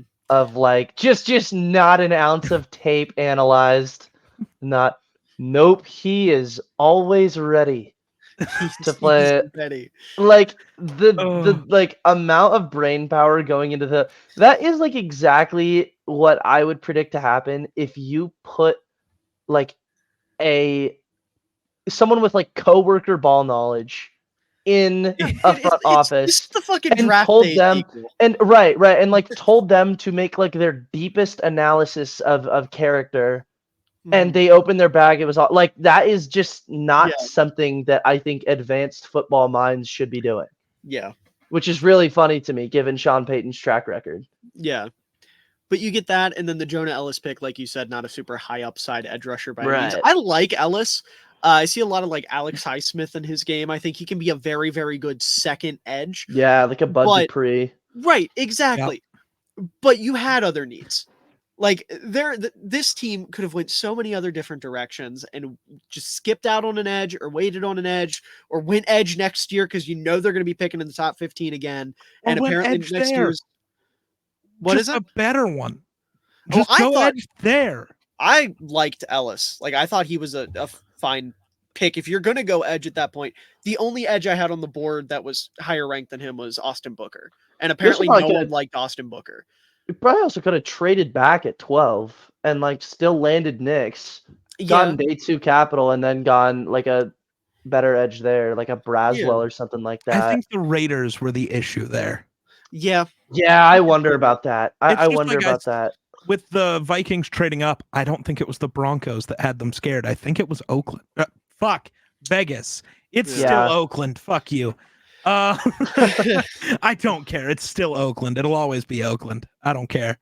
Yeah, I think it was the Raiders though that were actually trying to move up. Yeah, I had them on pretty serious Daniels watch up until it was like pretty certain that he was going to be the guy at 2. But I don't know if you guys saw my Twitter. I was like very much conspiracy theorizing that my whole thing was like Washington is trying to bait the Giants into trading up for pick 3, thinking that May is going to be there, when in reality they were going to go with May, and they were trying to stonewall him into going up and having Daniels be the guy at 3 instead of May. You went way too far into that conspiracy. I did. But that's the real beauty of the draft. Conspiracy was, what me and Miller brought up. It's just Magic Johnson's an owner of the Commanders, so he just wants Flashy Man as his number 2 pick. We've seen this before. Yeah. But again, to get us back on track here, I'm apparently Jake now. I don't even hate this draft, but if I had to pick like a least favorite draft out of the AFC drafts left, I'm going to go Jacksonville. Yeah. Yep. Because I like that listen, pick. I like Brian Thomas. What does he do different than any other receiver Jacksonville already has? Who do Like they have? they have Christian Kirk, they have Gabe Davis, they have So that's where I think I disagree with you. Yeah. Okay. I am when I look at this draft class, I'm basically like I'm a fan of the Thomas pick, and I either have no opinion or a negative opinion on every other pick Sure. in this draft. And so like when I look at Thomas, I have kind of been a hater of Jacksonville's receiving core ever since I did that review on Trevor Lawrence. Uh-huh. And like I think like getting Zay Jones out of there was the right call. I don't think you have anyone on this team who's better at like operating over the middle of the field than Thomas is going to be. Yeah, Like okay. when he was doing stuff like I marked him down as someone who is just like a crossing route specialist. I think he's a better deep threat than Gabe Davis, dare I say. Yeah, I Which is agree with interesting. that. I'm pretty anti Gabe Davis. I am as Christian well. Kirk is a fine like safety slot option, but I don't trust anyone to like get on the outside and beat man coverage other than Brian Thomas. And so I think like pretty immediately he's going to come in and kind of dominate the target Okay. share. And so like I would not be shocked if he is in like rookie of the year contention. So I'm pretty pro Brian Thomas, but like I look at these other picks, it's like Mason Yeah. Smith, I think I across hated the that. board, total reach. Horrible. Like, yeah. I don't know how I feel about the Jordan Jefferson pick yet, but I think it's just like I look at I don't think I even had him watch. Sorry, I was talking to myself. oh no, you're good. I just like look at, you know, day 2 onward in this draft and I just mark like reach. Like it's just Yeah.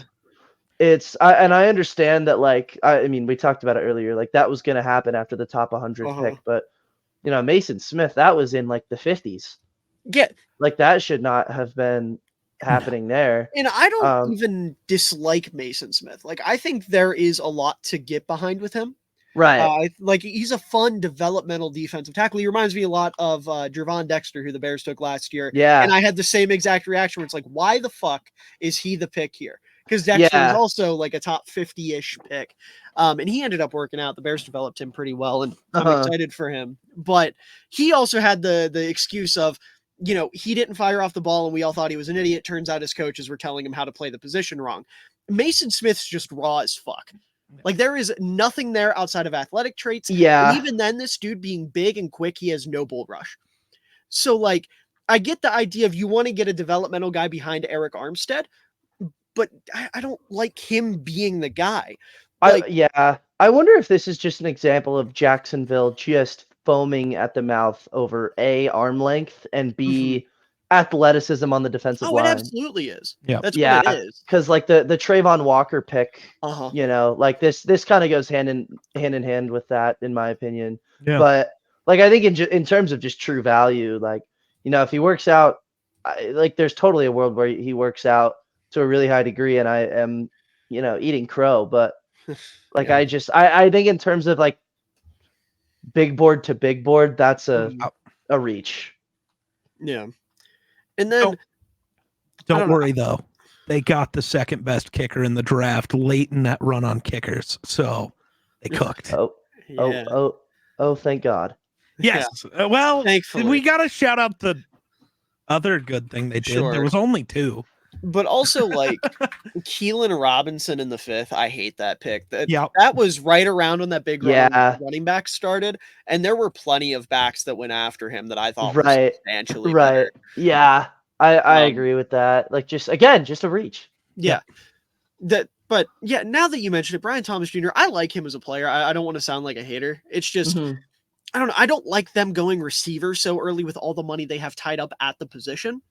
Like, I get that they needed receiver help, but I would have, like, for me personally, I would have much rather have seen them go like a corner or just defense in general in the first round, and then waited and taken a receiver a little bit later and maybe gotten somebody that, I don't know, that just trying to find a way to make their draft work better, because like you said, everything after the Thomas pick is fucking horrible. Right. Like Javon Foster was a reach. Jordan Jefferson, I didn't even have on my radar. Yeah, a lot of these picks now that I'm looking at them, but and they almost and they set themselves up so well. Yeah. barely trade down to get some extra picks. Oh yeah, and after still they leave traded them down. Yeah, and still later, bro. Yeah. Mhm.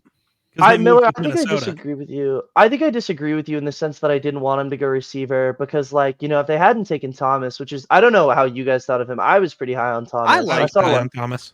I saw a lot of people who weren't. But like if they hadn't gotten him, that receiving core is Christian Kirk, Gabe Davis, Zay Jones. Yeah. Which, like, to Zay me, Jones isn't on the team. Well, he they would was. cut him if He they. was. They I cut didn't him know it was post-draft. after. I thought it was Right. before. Okay. Which is My like bad. this is probably right, and like like even with the Patriots making moves in the draft, like that's probably the worst in football. And Okay. there's still question marks about Lawrence's development. He's still on a rookie okay. deal. Like I think that's probably the right allocation of like I think I had an A or A plus grade on that pick. All right, you sold me. You sold me. I see the vision now because when you put it like that, when you say it's Christian Kirk, Gabe Davis, and Zay Jones, it's like okay, okay, yeah, that I'm makes wrong. sense. I'm sorry. I care about Trevor Lawrence's development. I suppose I should be a little more liberal with my fucking takes here, but the more I look at round 2 through 7, the more angry I get at this draft. Right? Yeah. That's where I see eye to eye with you. That's fair. But anyways, just so we can talk about other teams, just to run through it here. Rather than going full draft class, starting with Baltimore, were there any picks that like jumped out at either of you? I mean, it's pretty basic. I have two. The Wiggins pick is interesting to me because I think fit-wise, I was not as high on Wiggins as a lot of other people, and it was mainly just because like I didn't quite see the tape of him like working a lot of stuff over the middle. Like he wasn't defending a ton of very real NFL routes. You're playing in the ACC, and ACC football for a lot of these different offenses, is hitches and goes. Like there's not much else to it. And like I was like, oh my God, please run an in-breaking route. Like someone. I just want to see like what the footwork looks like. I didn't have any other complaints, but I think if you feel comfortable in the transition to that, pick 30 could totally be great value. I know that there was also character concerns, but were to there me, really like character concerns with Nate Wiggins? Dude, I heard a rumor that he was vaping during a like team interview. Hell yeah. With giant. That's not a character concern, man. That's just rad as fuck. Just awesome. It was definitely during the Ravens interview. Blowing jellyfish. That's awesome. Yeah. That's fun. You're sick, dude. What they're not telling you is he met with Miami and him and Mike McDaniel were hitting fat doinkies. That's all it was.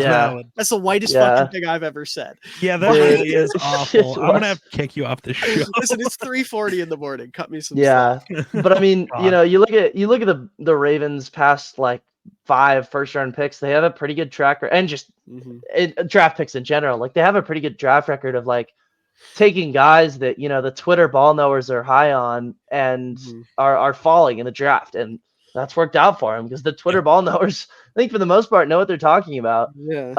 The other one that stands out to me is Tez Walker because I was very, very low on him. I had a 6th round grade on Tez Walker, and it's just like.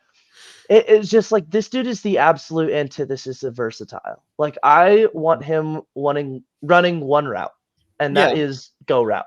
Like I just want him running deep. He's Marquez Valdez-Scantling.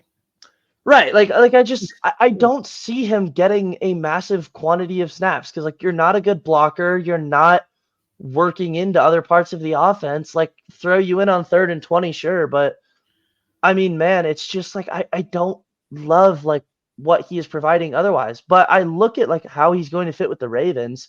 This receiving core right now is a like still total question mark in Rashad Bateman. It's Zay Flowers who mainly serves as like a slot guy. Then outside of that, what do you have? Like I feel like the Ravens have been kind of fiending for a true deep threat for a long time. And even though he's going to be offering you absolutely nothing else, like that seems like the solution to that problem. Yeah, I love to pick for them for that specific reason. Right. Like it's kind of made me a little bit higher on him. Yeah, because I don't know if you saw, but when I was first watching Drake May, my first tweet was, why the fuck do people care about Tez Walker? Yeah. I hated him. Geek has been trying to, I'm going to let Geek talk. Geek has been trying to spit something out for the past 5. It's just been like, the last 5 minutes. I don't want to interrupt anybody. No, I appreciate it. So no, so I didn't watch Tez Walker like at all, other than tangentially while watching May. Sure. Is he gonna be a good kick returner? Is that also? Is he just the Devin Duvernay replacement? Just entirely the Devin Duvernay replacement? He's definitely not the don't Devin actually Duvernay know. replacement in Oh. terms of like No. the structure of the offense. He's just Marcus Valdez-Scantling, straight up. Like to a T. Yeah, I don't so I don't think know. he's yeah. So Yeah, it's like Jackson said. You put him on a go route. that makes sense. Well, that's how they used Duvernay in the offense. If he was on the field, he just ran straight.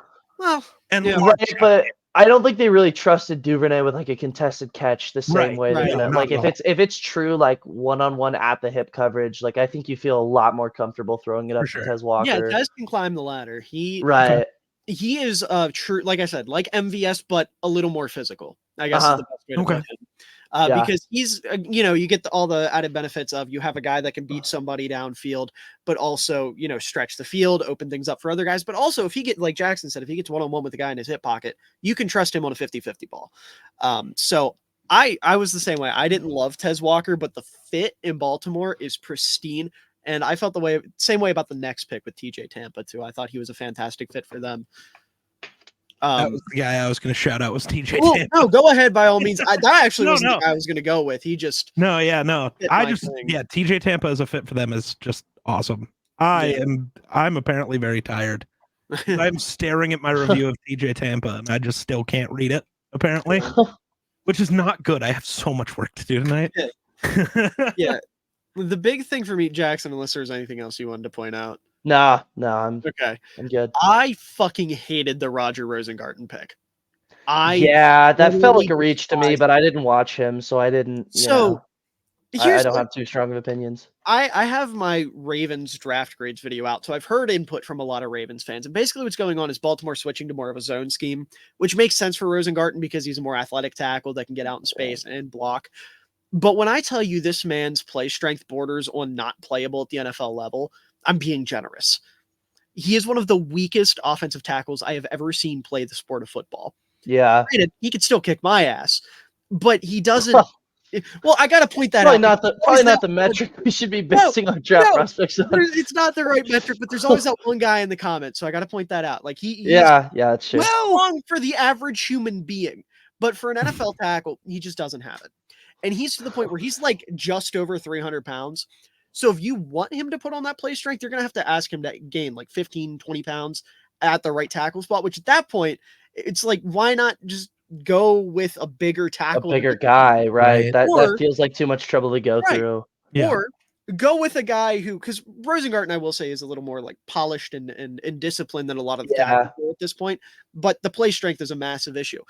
So why not go with someone who has the physical tools you want and just play Patrick McCurry at right tackle for a year, because apparently that's someone that Ravens fans and the Ravens organization trusts. Yeah, dude, that's really funny. Like, I am always hearing like just random back pocket names from Ravens fans that they would be totally comfortable just throwing into the ringer. Mm-hmm. And yeah, McCurry is one of them. Yeah, but no, there were better tackles on the board, in my opinion. Like, I watched 20 tackles and Rosengarten was tackle 18 for me. I just don't see it at all. It's weird. And someone tried to point out to me, like, he guarded Michael Penix's blind side. Okay. You mean the blind side of the guy who got absolutely annihilated in the national championship by half decent edge rushers? Right, exactly. Like, Michigan's defense was great, but they didn't have many edge rushers that I'm looking at going like, damn, he's going to be a game changer at the next level. They were very okay. I think calling them at least the guys that came out in the draft this year, I think calling them very okay is being generous. I'm definitely just betting there's somebody coming out next year that's better. There might be, but Jalen Harrell and Braden McGregor were the two I watched them this year, and I thought they sucked. But yeah, no, I hated the Rosengarten pick. It was I think it might have been one of my least favorite picks in the entire draft. Yeah. Just because he is the antithesis of what Baltimore would usually want at right tackle. Like, going from Morgan Moses to this fucking dude is like, but Geek, did you want to try to say anything about TJ Tampa? I mean, no, apparently. because I already stopped thinking about it. Okay. I just wanted to shout out TJ Tampa, apparently.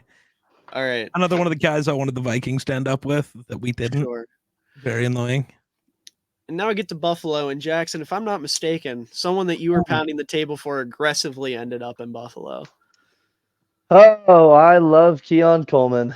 I am one of the biggest Keon Coleman guys that you're gonna find out there. I didn't have nearly as many issues with his route running as a lot of other people did, because I think with me, like, the footwork is there, the athleticism is there. Like, you're still seeing some rounded out routes, but I think more than anything, the bad tape you saw was a misutilization of Florida State. Yeah. And like Sure. I think really all he was running was goes, like, again, ACC football is goes and hitches. Like, Yep. you put him on a more diverse route tree, and in his really small sample size, he had a pretty strong EPA in that part of the field. And like, the tape to me totally checks out. Like, I love what Keon Coleman offers. Like, there is so much, I thought, misinformation going on about him. Like one of the main stats people like to pull is a poor contested catch percentage. And I was just like, dude, put down your calculator, you fucking nerd. Roll the tape, and you will see that this dude is like consistently Randy Mossing people. The reason that contested catch percentage was so low, I'm sorry, Geek, it's because Jordan Travis is throwing him the football. And that fool could not hit water if he fell out of a boat. Like, I don't he know is about just that. Downfield, yeah. Well, that's fair. Yeah, dude. Like, so incredibly inaccurate. Like, just these uncatchable passes are completely tanking that catch. It was like, dude, you turn on the tape, like, it just does not speak to what the numbers are telling you. And I had an early to mid first on Keon Coleman. I was impressed by his combine. Like, he was my wide receiver too for the longest time. And I, at one point, was like, there is going to be at least one team who has him as the best receiver on their board. And so, you're pairing him up with the Bills, like, the deep threat with Josh Allen. Like, that's automatically incredible. Like, especially considering, like, this is a guy you can be very aggressive with.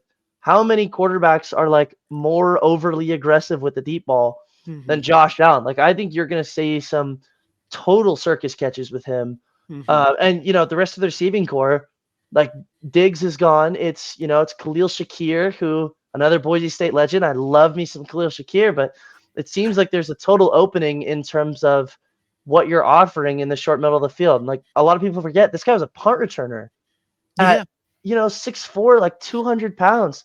He's a beast. And so I think that that what he offers as a deep threat is obviously going to make an immediate impact. And I think a lot of people are sleeping on what he can do as a short and intermediate threat as a receiver. So, like, I think that we're going to see a total unlocking of Keon Coleman in a pretty weak Bills receiving core. That was one of my favorite picks in the whole draft. Yeah. I wasn't as high on Coleman as you were, but I'm sipping the Kool-Aid for sure. So it was one of those things. I hate the Bills. Might have been second on my list of draft classes. Really, yeah, that's really interesting to me. I love their top 3 picks. I only like 2 picks on their board, and Keon Coleman, I think I rate a little lower because of the trade to get to where he is. They got no value to move back to there, really. They gave up picks every time to move up barely anywhere. Like, you're moving up less than 20 picks every time. Like, the trade with the Chiefs, you're just moving up slightly, which isn't doing anything, while also giving up later picks. And like, but Coleman was fine. I was the Chiefs got, so but both of them could have had Adonai, and that's where I'm mad about it. Really. I don't hate teams passing on Adonai because, like, obviously an incredibly deep receiver class. The character concerns with him and effort concerns with him, like, I think totally existed. And it's like concerns, I really don't. You're just mad that somebody with diabetes has diabetes. Like, that's not a character concern. That's what it was, though. It's not what it was. His blood sugar gets low and he gets a little testy. It's like, so give him a fucking granola bar and keep it pushing. It's not that hard. No, I heard that he interviewed really bad. I heard he was not totally locked in the interviews. He came out and said like he's not. He openly admitted during the combine that he was running routes at 85% speed. Like it's every receiver does sometimes. All of them. There's not a single receiver who's ever ran every route at 100%. Completely undersold. Like effort concerns are very, very real. Like when you turn on the tape, and I think don't get me wrong. Like that's my wide receiver 5. Like I loved Adonai Mitchell, but I just think in this deep of a class, like those tiebreakers they're just gonna come back to bite you. Fair. It's like I'm not gonna penalize teams for passing on Jalen Carter for like even though like how great of a football player he was. It's just like. I understand if that's not a risk you want to take. There are especially when there's like that many other guys on the board in those situations. Like if the Eagles had passed on Jalen Carter, I'd be pissed about it. That's dumb. Right. You're a team that can take that risk. Like there are certain teams where it just matters more, and the Bills really aren't that. So I'm not like really hating on them for that. That's just part of it. I think also the Cole Bishop pick was awful. I hated Cole Bishop with a passion. I like Bishop. I think the other thing I'll talk about him in a second. But I think the other thing with the AD Mitchell pick is like, they just sailed ship on the Diggs, like career in Buffalo. Character concerns. Like I understand you wanting to move in a completely different direction in that regard. Trading in a diva for a goofball like Keon Coleman, I think. Right. But Geek, tell me why you hate Cole Bishop. Because I'm really interested in that. I didn't like many of the safeties in this class, just in general. Right. I just don't think that. There's maybe 3 that I think have real potential. Bishop just, I don't know, nothing at all really moved me. Yeah. I think with him, it's like, dude, safety is a position I hate watching on tape. Fair. Because like so much of there's like coaching clinics I've watched, some of them are saying like so much of when you're watching a safety is less of like what is happening on the field and more of what isn't. Like what teams are not really willing to run on you. And so I think that like when I watch him, like you're not really seeing as much just deep concepts kind of take over the back end of the field. And maybe that's because of Utah also having a really nice pass rush. But like I think I see the vision with this pick, because to me he's like a pretty rangy, like high IQ kind of deep third safety, and I think that this is probably intended to be the Poyer replacement, because that Bills secondary of Poyer, oh god, who's their other safety?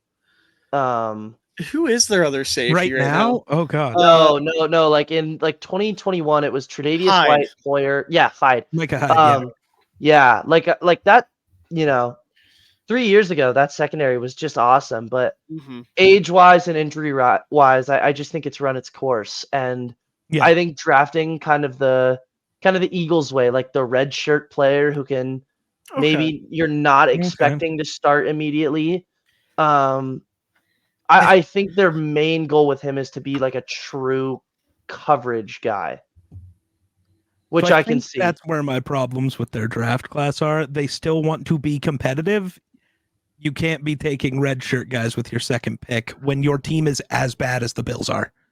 You needed actual players who are ready to play tomorrow, and there were those on the board, and you picked a guy who might never play for you. That's really but you're hoping to develop them, but I don't think they need to be just pounding the table for anything quite yet. Like Josh Allen is locked down long term. You're not really concerned. Like there's not really a world to me. And you won't for 5 years.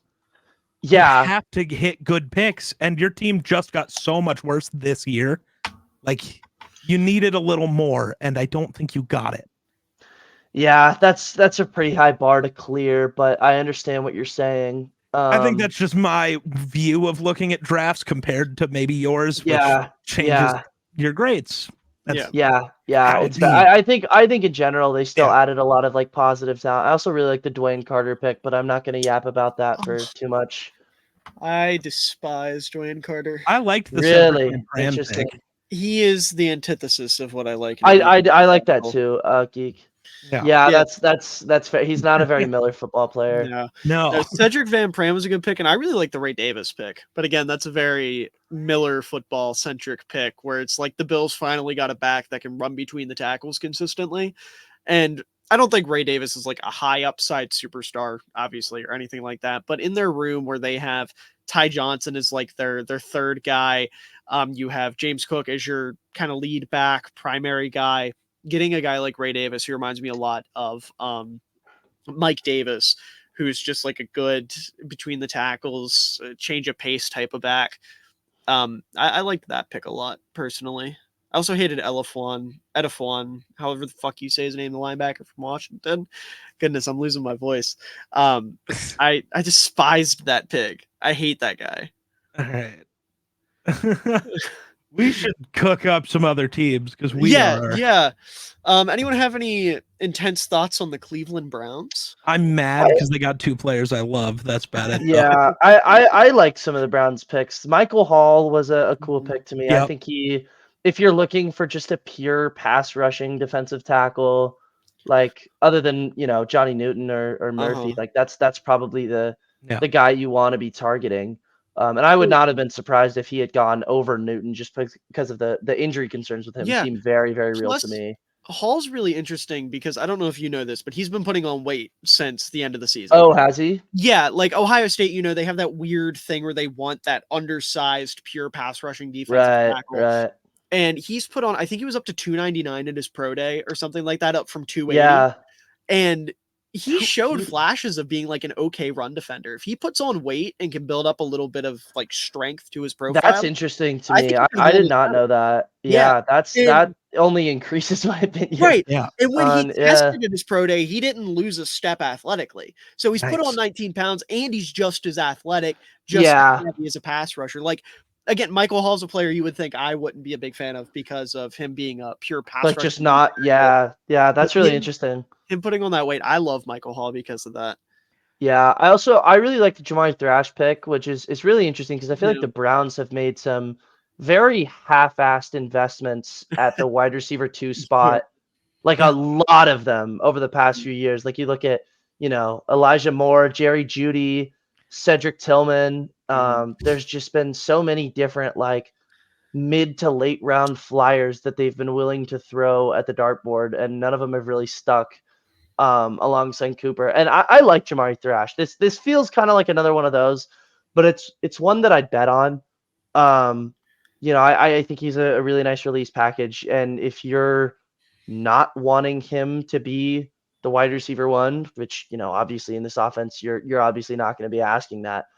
That seems like a good situation to me. And I would not be surprised if he kind of works his way up the depth chart pretty quickly here in Cleveland. Yeah. Yeah. The other guy I loved was Zach Zinter. And he only fell.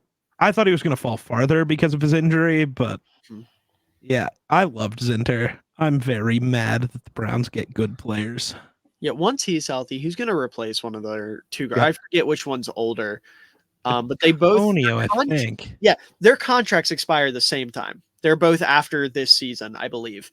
So whichever one's older, I would imagine they see Zinter as his replacement long term because Zinter's an NFL ready guard. It's just like Geek said, the injury is real. But moving off of Cleveland because they don't deserve any more airtime and they've already gone. Houston, I don't have anything to say with them. I think Lassiter's really sick for Houston I because love Kamari.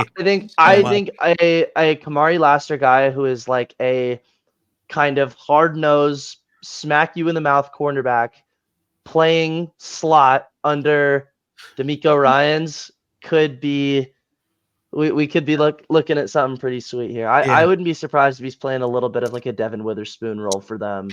Okay, and I didn't realize he was playing nickel for them. That makes me like him a lot more. I think that there's nothing that I've seen that guarantees that. I think, but that would just be my guess. The projection, right? Because I hadn't considered it because I wasn't a big Lassiter guy. I just think like he's gonna play a lot like Witherspoon, who obviously he wasn't as good of a prospect, but it's really interesting because I think him and Stingley is a really cool, a really aggressive and very flashy pairing. at the cornerback position, which, not a lot of people love, but I think if you're coming with the mentality of like, we are going to make you uncomfortable, that is really awesome. I think especially in this division where you look around, there's not a lot of experienced receiver play. Yeah. And so I think that they could totally dominate the air attack for other teams in divisional play, which I think could be really awesome. Yeah. But other than that, I don't really have too many thoughts on this draft class. If that's the case, then I'll shout out Blake Fisher. I thought Blake Fisher was a really underrated tackle in this class. I thought it was a good pick, but I figured I'd let you talk about that a little bit more than I should. I was a big fan of Fisher. Obviously got overshadowed playing opposite of the Joe Alt, but he's got everything you want. It's just a little bit of refining his talents. But to replace, we've given him shit so many times on here. Fucking Titus Howard, because for the last 2 years when we've done mocks, it's like, what do the Texans need? Do they need a tackle? Who's their tackle? Titus Howard? Yeah, they need a tackle. They need a tackle. They finally did it. They pulled the trigger. But I like Fisher, and I thought getting him in the second was nice value. Yeah. Yeah. And then we move on to Indy, and we already kind of talked about Adonai Mitchell. Awesome pick. Yeah. And I love Latu. He's my favorite edge rusher, or not my favorite edge rusher, but the best edge rusher I've evaluated since I started doing all this. Yeah, I think it's pretty easy to find pro Latu props. I'm going to try not to sound like a broken record, but like, if I wanted the guy to come in and get pressure on a quarterback tomorrow out of this class, that was the guy I was turning to. Like the most pro ready, just counters on counters on counters. His hand fighting, oh my God. Oh God, it's just incredible. And maybe not the most athletic guy, but I don't think it's at the point where it's like a problem, as much as it is just like a limiting factor. Especially because he's gonna be playing with his hand in the dirt in Indy. So like, right. So it's like, yeah, you don't need someone who is necessarily going to be converting speed to power consistently, just because he has so many other ways of getting to the quarterback that I'm really not concerned about it. I also like the Bordellini pick. I've seen a couple. I don't remember where I saw it, but I've seen GMs kind of talk about like there are a couple teams who draft certain positions where they like if they get even a guy that they had a UDFA grade on at that position, they like get mad and pound the table because it's like this guy could turn into a great starter. I think you're talking about Daniel Jeremiah talked about this with the Colts. I'm almost positive. Yeah, I know exactly what interview. I think it was that, and one of them was the Colts with offensive linemen, and I think to me like this is I loved this center class. Like this is a really good fit to me just because of like the movement ability with Bordellini. Like there's stuff that needs to be developed. There's I think maybe a little bit of weight that needs to be put on, but I think if the right development is had, this could totally be a long-time starter, and where better to find that development than the Indianapolis Colts. So I think that was a really a great sleeper pick. Yeah, absolutely. Geek, you have anything? No, I brought up the Colts earlier, so I got nothing new to add. So, all right, jumping over to the Chiefs. I don't know. Anyone want to take this one? Because I'll take the worthy. I know I'm taking all the freebies, all the early picks. You're the guest. We're giving you the alley-oops. With worthy, like I was really low on it at first because just based on their previous wide receiver moves track record, it really feels like they're trying too hard to recreate Tyreek Hill in the aggregate, like trying to moneyball that. Right. And this feels like another attempt at it, but I think I could totally see it working in this offense because it feels to me like, I mean, obviously I'm not expecting him to be Tyreek Hill, but it feels to me like, you look at some of the other Chiefs receivers in the past, it is deep threats like an MBS or a Mecole Hardman, and then it's kind of gadget guys like oh my God, Kadarius Toney, who obviously had a horrible year last year. But I think you're kind of getting both in one with Worthy. Yeah. Which is why I understand like that the Chiefs wanted to go out and get that. Like the stuff that they're looking for at receiver, he offers all of it. And while they're definitely were A, better, and B, more complete receivers on the board. Like I'm starting to wrap my head around it a little bit more in terms of like what they were thinking with this pick.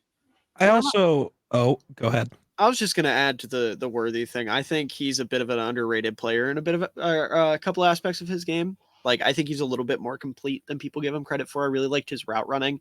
I know that was something that a lot of people jumped at, was like, he's just fast. He's John Ross. He's Kevin White. He's whoever. I think he's a much better route runner than guys like that. And I feel like he doesn't get enough credit for it. And I think that's probably another reason why they were so high on him, because he isn't somebody that, you just send him on a go route. That's it. He's got the ability to play over the middle of the field or run routes over the middle of the field. I don't think he's going to like haul in a tough catch with a linebacker looming over top of him or anything like that. But just a little bit more nuance to his game than some of the other speed guys. I hate that I have to defend a Bears draft pick, but don't you say that about Kevin White. He was actually an incredible prospect. Okay. He just broke his legs every time he got on the field. And Kevin White coming out, the biggest knock on his game was his route running. Thank you very much. I remember the scouting reports. But he was not just a speed guy. I take offense to that. Okay. Well, I take offense. The point I'm trying to make I don't like us talking after 2 a.m. It's a problem. Yeah. The Worthy pick, I also think was just my bad. No, you're fine. I think was just Mahomes a little bit saying, I like this guy, so get him. And you go, that could totally works out. Just a little like tweeted about it daily after the comment or after the combine, not the comment. Yeah. So whatever it was that like time a was, daily he ran thing. fast. Mahomes was impressed. And then Mahomes tweeted about him daily. So like at some point you just got to do what you got to do. And hey, you got to trade up ahead of Buffalo. So take some picks from them for no reason. And I also want to say I love the Kingsley Suamatea pick. I was a big fan of his. And with Kansas City struggles at tackle as of late, he's not going to be able to play right away. But in 2 years, you'll still have Mahomes, and you still need to keep him upright. And when Suamatea is 23 and one of the most athletic tackles in the league and probably far more polished than he is at this very moment, you'll be happy you went that route. And also shout out to them for drafting a fucking guard from Holy Cross. That's the most football move I've ever seen. We also skipped the Titans.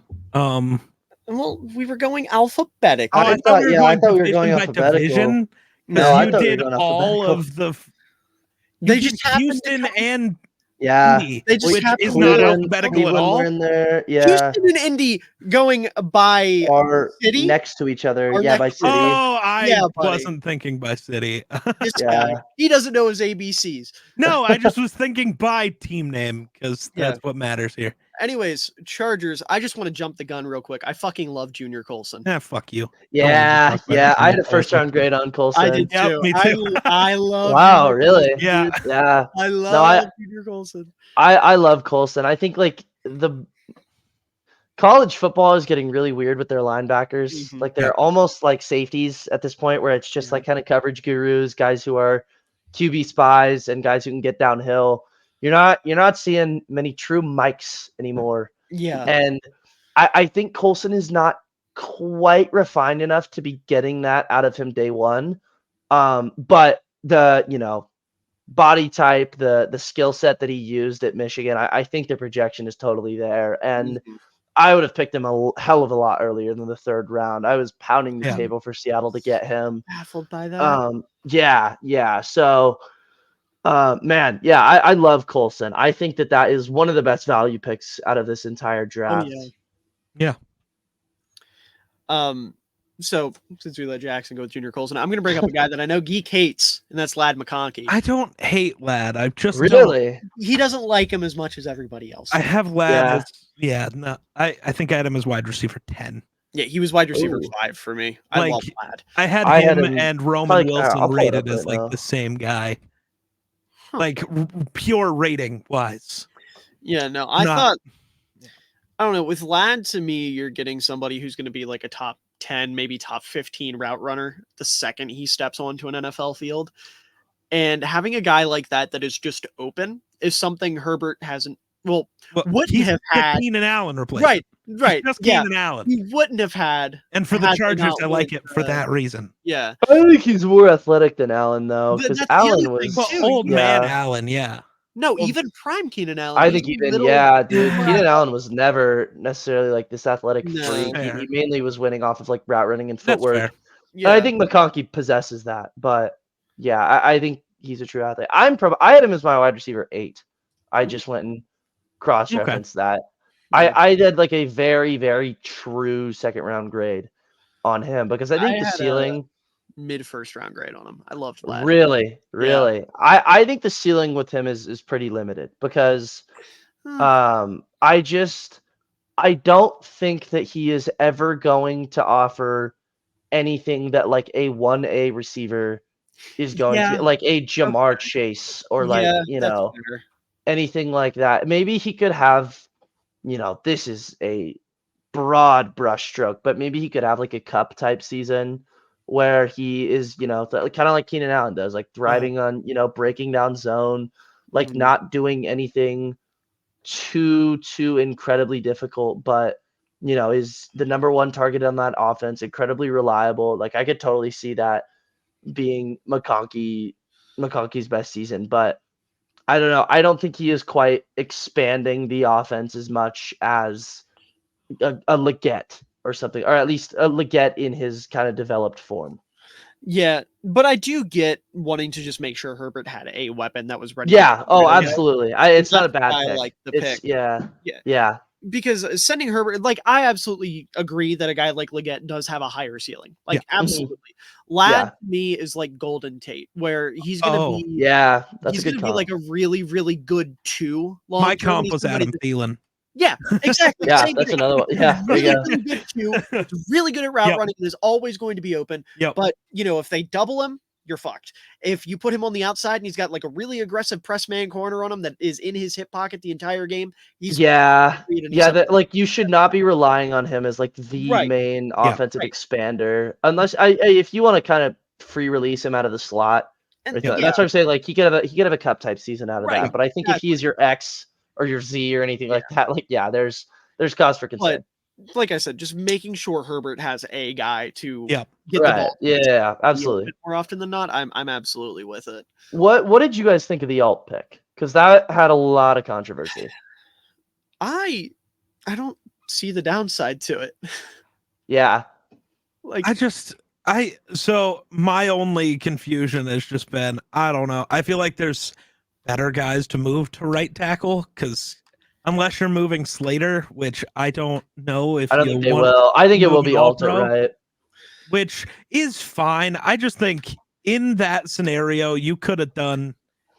I know trade downs require somebody wanting to trade up. I totally understand that, but I feel like there's other ways you could have went about it. I don't hate the pick. I mean, Alt's one of the 3 best players in this class, so like, it's gonna work out and it's gonna be fine. It was just odd to me, kind of, but I don't really see a downside unless he just can't play right tackle, which wouldn't make a ton of sense.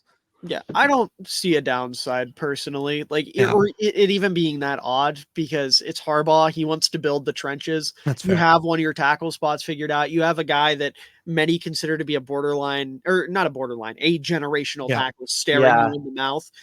It's the most Harbaugh pick ever. That's fair. It makes way too much sense. I think Alt's gonna like. Ironically, I mentioned this when he got drafted. He reminds me a lot of Mitchell Schwartz, so I had my comp for him as mirrored Mitchell Schwartz, and then the motherfucker ended up just becoming Mitchell Schwartz. Yeah. Yeah, Straight that's up. funny. Um, I was pretty low on it at first because or at least in like the pre-draft process where it was like sure. there's rumblings across where the Chargers might take all, and it was to me like I felt like Odunze at 5 was just such a home run for them because Yeah, that's fair. I think the fit with Herbert, Yeah. man, between him and Odunze would just be so special. And then I kind of realized I was nitpicking between blue chip and blue chip. Right. So like, what really is going to be the downside taking either one? And then, you look at the class, like it's going to be so much easier to find a day 2 competent wide receiver than it is a tackle. Yep. Lad McConkey, like, Yep. they're able to kind of build this thing from the bottom up better by taking all. And I'm honestly not too concerned about him playing right tackle. There were a lot of reps of him playing like Y or like swing tackle at Notre Dame, and so I think the blocking ability should translate there. But Fair. yeah, that's one I've talked myself into more and more as we go on. Yeah, I also. Oh, go ahead. No, go ahead. If you're gonna, I was just gonna say, I also just love taking multiple receivers at the end of the draft. Just like, fuck it, somebody's gonna work here. I don't care. Yeah. Yeah. I was gonna say I really like the Kamani Vidal pick too. Okay. He was one of my 5 favorite backs in this class. Yeah. He reminds me a lot of Doug Martin, and getting just like Boise State legend. Yeah, muscle hamster. Getting just another back that I think can be really productive. He's not a number 1 back by any means, but it's Harbaugh. He's not going to want a number 1 back. He wants a committee. He's building a decent committee there. He's got J.K. Dobbins. He's got Gus the Bus Edwards, and now you've got Kamani Vidal. They all do different things. It's such a. He just called his brother and asked who. I mean, they got Ben Mason at fullback too. It's the same shit. Can I run your running backs as my running backs? Do you think it'll work? Gosh. Who do we got after the Chargers here? We talked about and New England's next. We got New England, yeah. I mean, what is there to say about New England? They got Drake May and then made a weird decision at receiver. Yeah, to me, they also made a really good decision at receiver. I think the weird thing about the Patriots is I feel better about Baker than I do about Polk. Yep. Yes. Which is really fun because I think it's on Baker. I think it's totally like a C- and A+ picks, and I think if you were to switch where each of those guys were picked, like we would be talking about them in a much higher regard. But like you're still ending up with the same guys. Baker to me is probably going to immediately come in and be the best receiver on that team. Yep.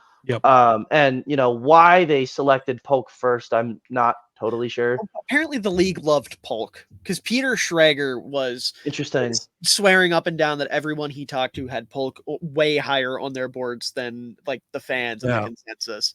Interesting. Yeah. Then you're probably right.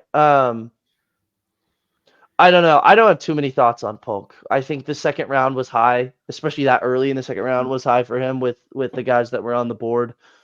That's a guy I will criticize you for passing up on AD Mitchell for, especially when you were willing to spend a flyer on Keyshawn Butte just last year. And you want to talk about character concerns, dude. Yeah. That's a special case right there. But I don't have too many opinions on Polk, and I'm very high on Baker. So overall, I think it's a net positive. Yeah. Yeah, AD Mitchell might have been unfair. Maybe Roger Goodell just changed the name at the podium. Maybe that and he just said somebody else.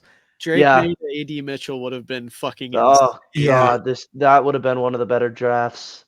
In a long time. That's almost on par with Caleb and Rome. Right. Yeah. Dude. Caleb and Rome is Miller, I was talking about Patrick. I was talking about Patrick the other day. I think Rome is going to come in year 1 and be the best receiver on this team. I would welcome that with open arms, dude. I love Rome so much. Yeah, but realistically, is that a bet you'd short? I would because I think wide receivers relationship matters with quarterbacks, and Caleb and Rome are already that's that. So it's not a bet you'd short. No, I don't. No, I wouldn't, because I think people are going to be shocked by this. Keenan Allen's going to be the least productive pass catcher in Chicago, not just receiver. I think Komet's going to be more productive than Keenan this year. Because I think, Keenan's one of those guys that's open often, but I think what's going to happen is teams are going to, first of all, DJ and Rome are just going to be dominant. I'm fully, we saw how incredible he was last year with Justin fucking Fields at quarterback. And you're high on Rome. I thought Rome was a blue chip player. I think he's going to be absolutely. And I think because of all that attention at the receiver spot, Komet's going to get forgotten. And people are already forgetting Komet was one of the 5 most productive tight ends in the sport last year. And again, that was with Justin Fields at quarterback. So this might just be my harebrained fucking, I can't let Komet be forgotten bullshit narratives. But I really do think that's what's going to end up happening. And I wouldn't be like Geek said, because of the relationship, because of the dynamic that has already been built between the two, I wouldn't be shocked to see him as the most productive receiver on the Bears. I would still say it's probably going to be DJ just because he is the best receiver on the right. Like that's a high bar to clear for a rookie, but if even anyone if can for do a it, top it's 10 him. pick. Also, the Keenan thing. Keenan's the safe option, which isn't Caleb's which is not an favorite option play. that Caleb likes to. Yeah, that's exactly right. Plus, that's another thing too. I think we're going to see a lot more. I think what's going to end up happening as the season goes on is the layout is going to be Rome is your X, DJ is your Z, Keenan is your true slot. Yep. And we know Caleb loves his X receiver. Yep. Like he loves that 50-50 ball downfield, do some stupid shit off his back fucking foot because he's basically Patrick Mahomes. You know, we know Caleb. It wouldn't shock me at all to see him be the most productive receiver. Right. Yeah, that's interesting. That is something I was thinking about. Yeah. With Patrick. I want to throw out there, just to get back on the topic of the Patriots, I'm proud of them for drafting their tight end and their fullback in round 6 and round 7. Because there's no fucking way Joe Milton plays quarterback for this football team. And I think it would be so much funnier if Joe Milton ends up playing quarterback. I don't see it, dude. What does he have other than big arm? If he takes May's job. Well, not year 1, 2, or 3. 4 or 5 or 6 or 7 or 8 or 9. No, or 10. this is me working on that crazy idea I had where the Patriots just ruined Drake May. So, no, the hairbrain, their roster sucks, so they ruin Drake May because they're dumb. And listen, Joe Milton's 6'5", 235 pounds, and he's just Josh Allen. Fucking put him at tight end, dude. Not a quarterback. No, he's not. And then Jaheim Bell, I mean, he's not a tight end. He's an H-back. So I really do. I really think Jaheim Bell is going to end up being like a fullback for them. It probably won't be listed as one ever, but he's going to play out of the backfield more often than not. Yeah. And I also feel vindicated for Jaheim Bell falling to the 7th, because I remember I had a 6th round grade on him when I first watched him, and I can't remember who I was talking to, but I ran that by someone and they called me fucking crazy, and he ends up falling. Was it your boy? No, it wasn't anyone here. I don't remember who it was. No, Jarrett. No, it wasn't Jarrett. I don't think Jarrett knows who Jaheim Bell is. I don't know. I just know he likes tight ends, so I was making an assumption. But yeah, no, I like what the Patriots did. Other than, like Jackson said, if you switch the Polk and Baker pick, I would say this is almost like an A+ draft, if that was the case. But, yeah. Moving off of them, Jets. What can be said about the New York Football Jets? I kind of loved their draft. Yeah. I have some very strong thoughts. Okay. I think that I like the Fashanu pick, but I think the right pick would have been Troy Fatanu. Because okay, I can't say I disagree. Because I mean, you look at this structure right now. It's Morgan Moses, obviously Fashanu playing tackle, and what's his name? The guy that Tyron Smith. Yeah, the guy they signed from Dallas. Neither of those guys are, guaranteed snap eaters at the tackle position, just because with Smith it's injury concerns, and with Moses it's how much are you staying on the field? Right. But I think I would have rather a kick in, kick out guy, a guy that I would feel comfortable playing guard or tackle. And I understand it makes sense to me that they want to just get the island pass protector for Aaron Rodgers. But that's just really optimistic. How certain are we in 40-year-old Aaron Rodgers coming off of his holistic medicine revived Achilles tear? Right. Just, I don't know, that feels like you're not thinking for the future of this team. Yeah. You're thinking about, well, I mean, I don't think the current situation. Taking a great tackle is thinking about the future, though, because he's going to be awesome for you later. Yeah, I don't think it's the right tackle. I don't think it's. I think it would have been better suited to Fatanu. The more and more they think about it, feels like a better fit to me. Because not only are they not thinking about the future, but they're not thinking about the right now either. Because the way I know not traditionally, but the Jets run a very zone heavy run scheme, but bringing in scary, bringing in the 2 tackles they brought in, I almost feel like they're going to try to be more of a gap team this year. Mhm. Because you look at those guys, and then you look at the backs they have, especially adding Braylon Allen. Like, I really feel like they're going to be trying to run between the tackles a hell of a lot more. And Aaron Rodgers, he has thrived all of his career off of play action with a gap-heavy run scheme. Mhm. So bringing in Fashanu, who is the most passive run blocker I've ever seen in my entire life, to be a head-up blocker at some point this season at the left tackle spot? Why? Yeah. Like, Because you have Aaron Rodgers on your team, you're throwing the ball 50 times a game. I don't think they're going to, though. Because, like Jackson said, Aaron Rodgers is 40 coming off a torn Achilles, and we know he didn't get that shit repaired correctly. Well, He had Joe Rogan slap some fucking ayahuasca on that shit, and he's coming back out with RFK's brainworm wrapped around his head as a headband. Okay. I'm not gonna lie. I still have more faith in him coming off injury than like anybody. He's still gonna be Aaron Rodgers. You have to hedge your bets a little bit with him. You got to take as much pressure off of him as you possibly can with that run game. And it's not even like this is, again, it's not a foreign concept for Rodgers to do that. That's how he made his money in Green Bay. People forget that. Green Bay drafted 2 running backs. Right. They do exactly. Yeah. Okay. You know what? That makes sense. Actually, like, hold on. To take it even a step further. I was like cool with the Fashanu pick, and now I'm questioning. I like where your head's at, Jackson. But I would have gone Fuanga. I would have gone because I had Fuanga and Fotanu as like very similar grades. Interesting. I did not. I did. I really liked Fuanga. I had a second round on Fuanga. Really? Yeah. Okay. I had a mid first on both of them. I really liked Fuanga.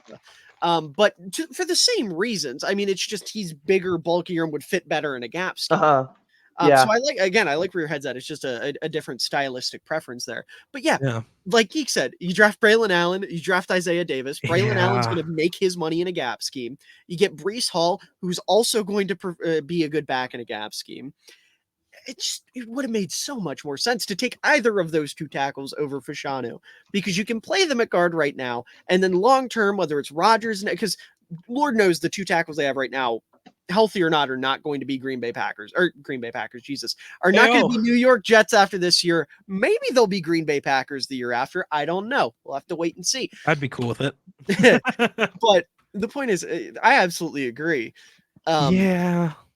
I want to say, though, I really like the Malachi Corley pick for them, because I really do think this is just Rodgers, Randall Cobb replacement, which is fun.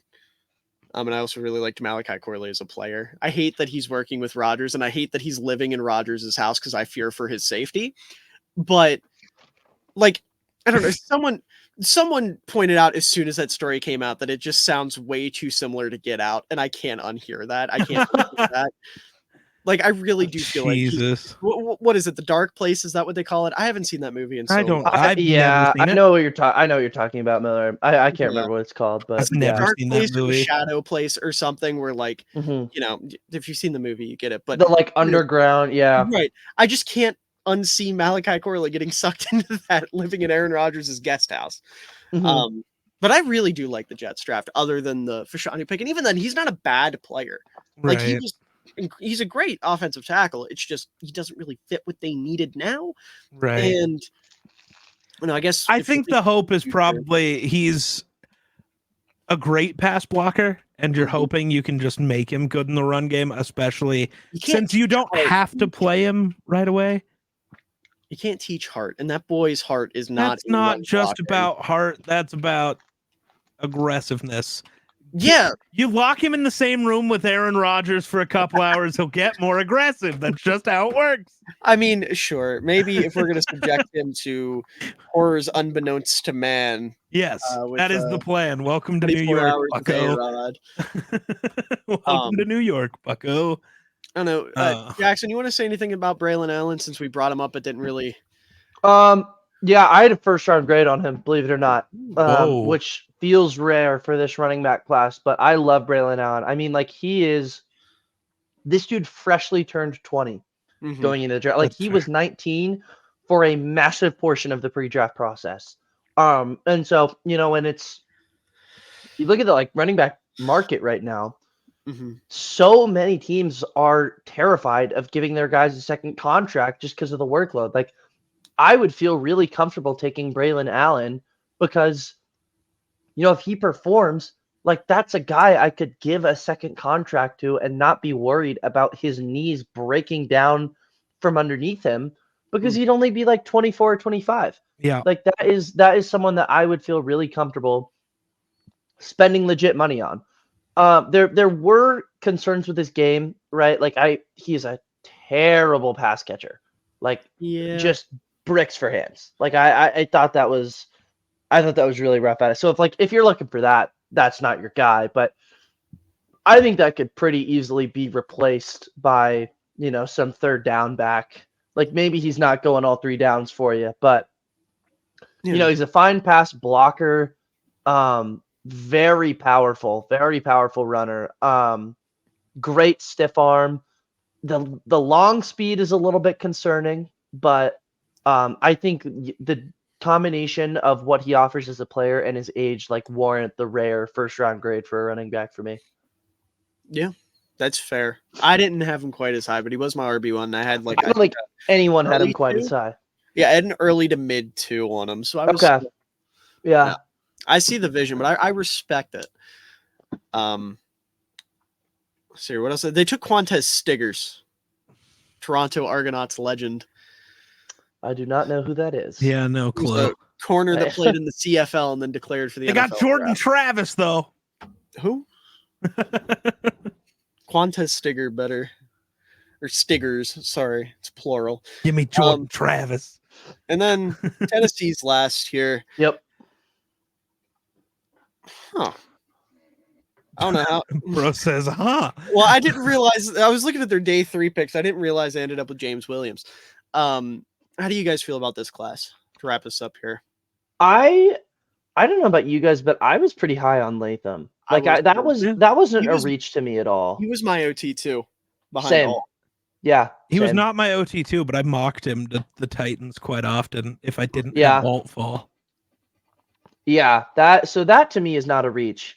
I know a lot of people. The Sweat pick is where I think we are getting into reach territory here because I understand if you needed a 360-pound guy, Sweat was going to be your option. But I don't understand why they moved from Tier Tart to Devondre Sweat because I understand that's going to save money, the difference between a veteran and rookie contract. But I think Tart is probably a better player than any true nose tackle in this class, including Sweat, because really there isn't a ton that he offers as a pass rusher.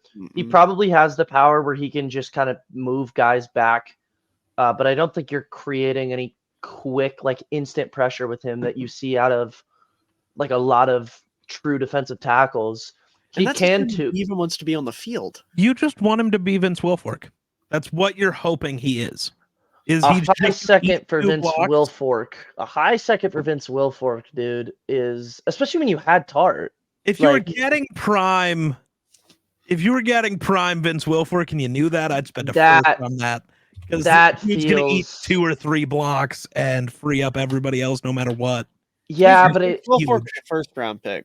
Well, I almost forgot about that. Yeah. That feels outside of Sweat's range of outcomes. Probably. I don't think that he has the speed to 1 gap as a run defender, and he'll have the length to 2 gap, but a 2 gapping nose on a center is nice, but given that he's not adding anything else, is it top 6 pick in the 2nd round nice?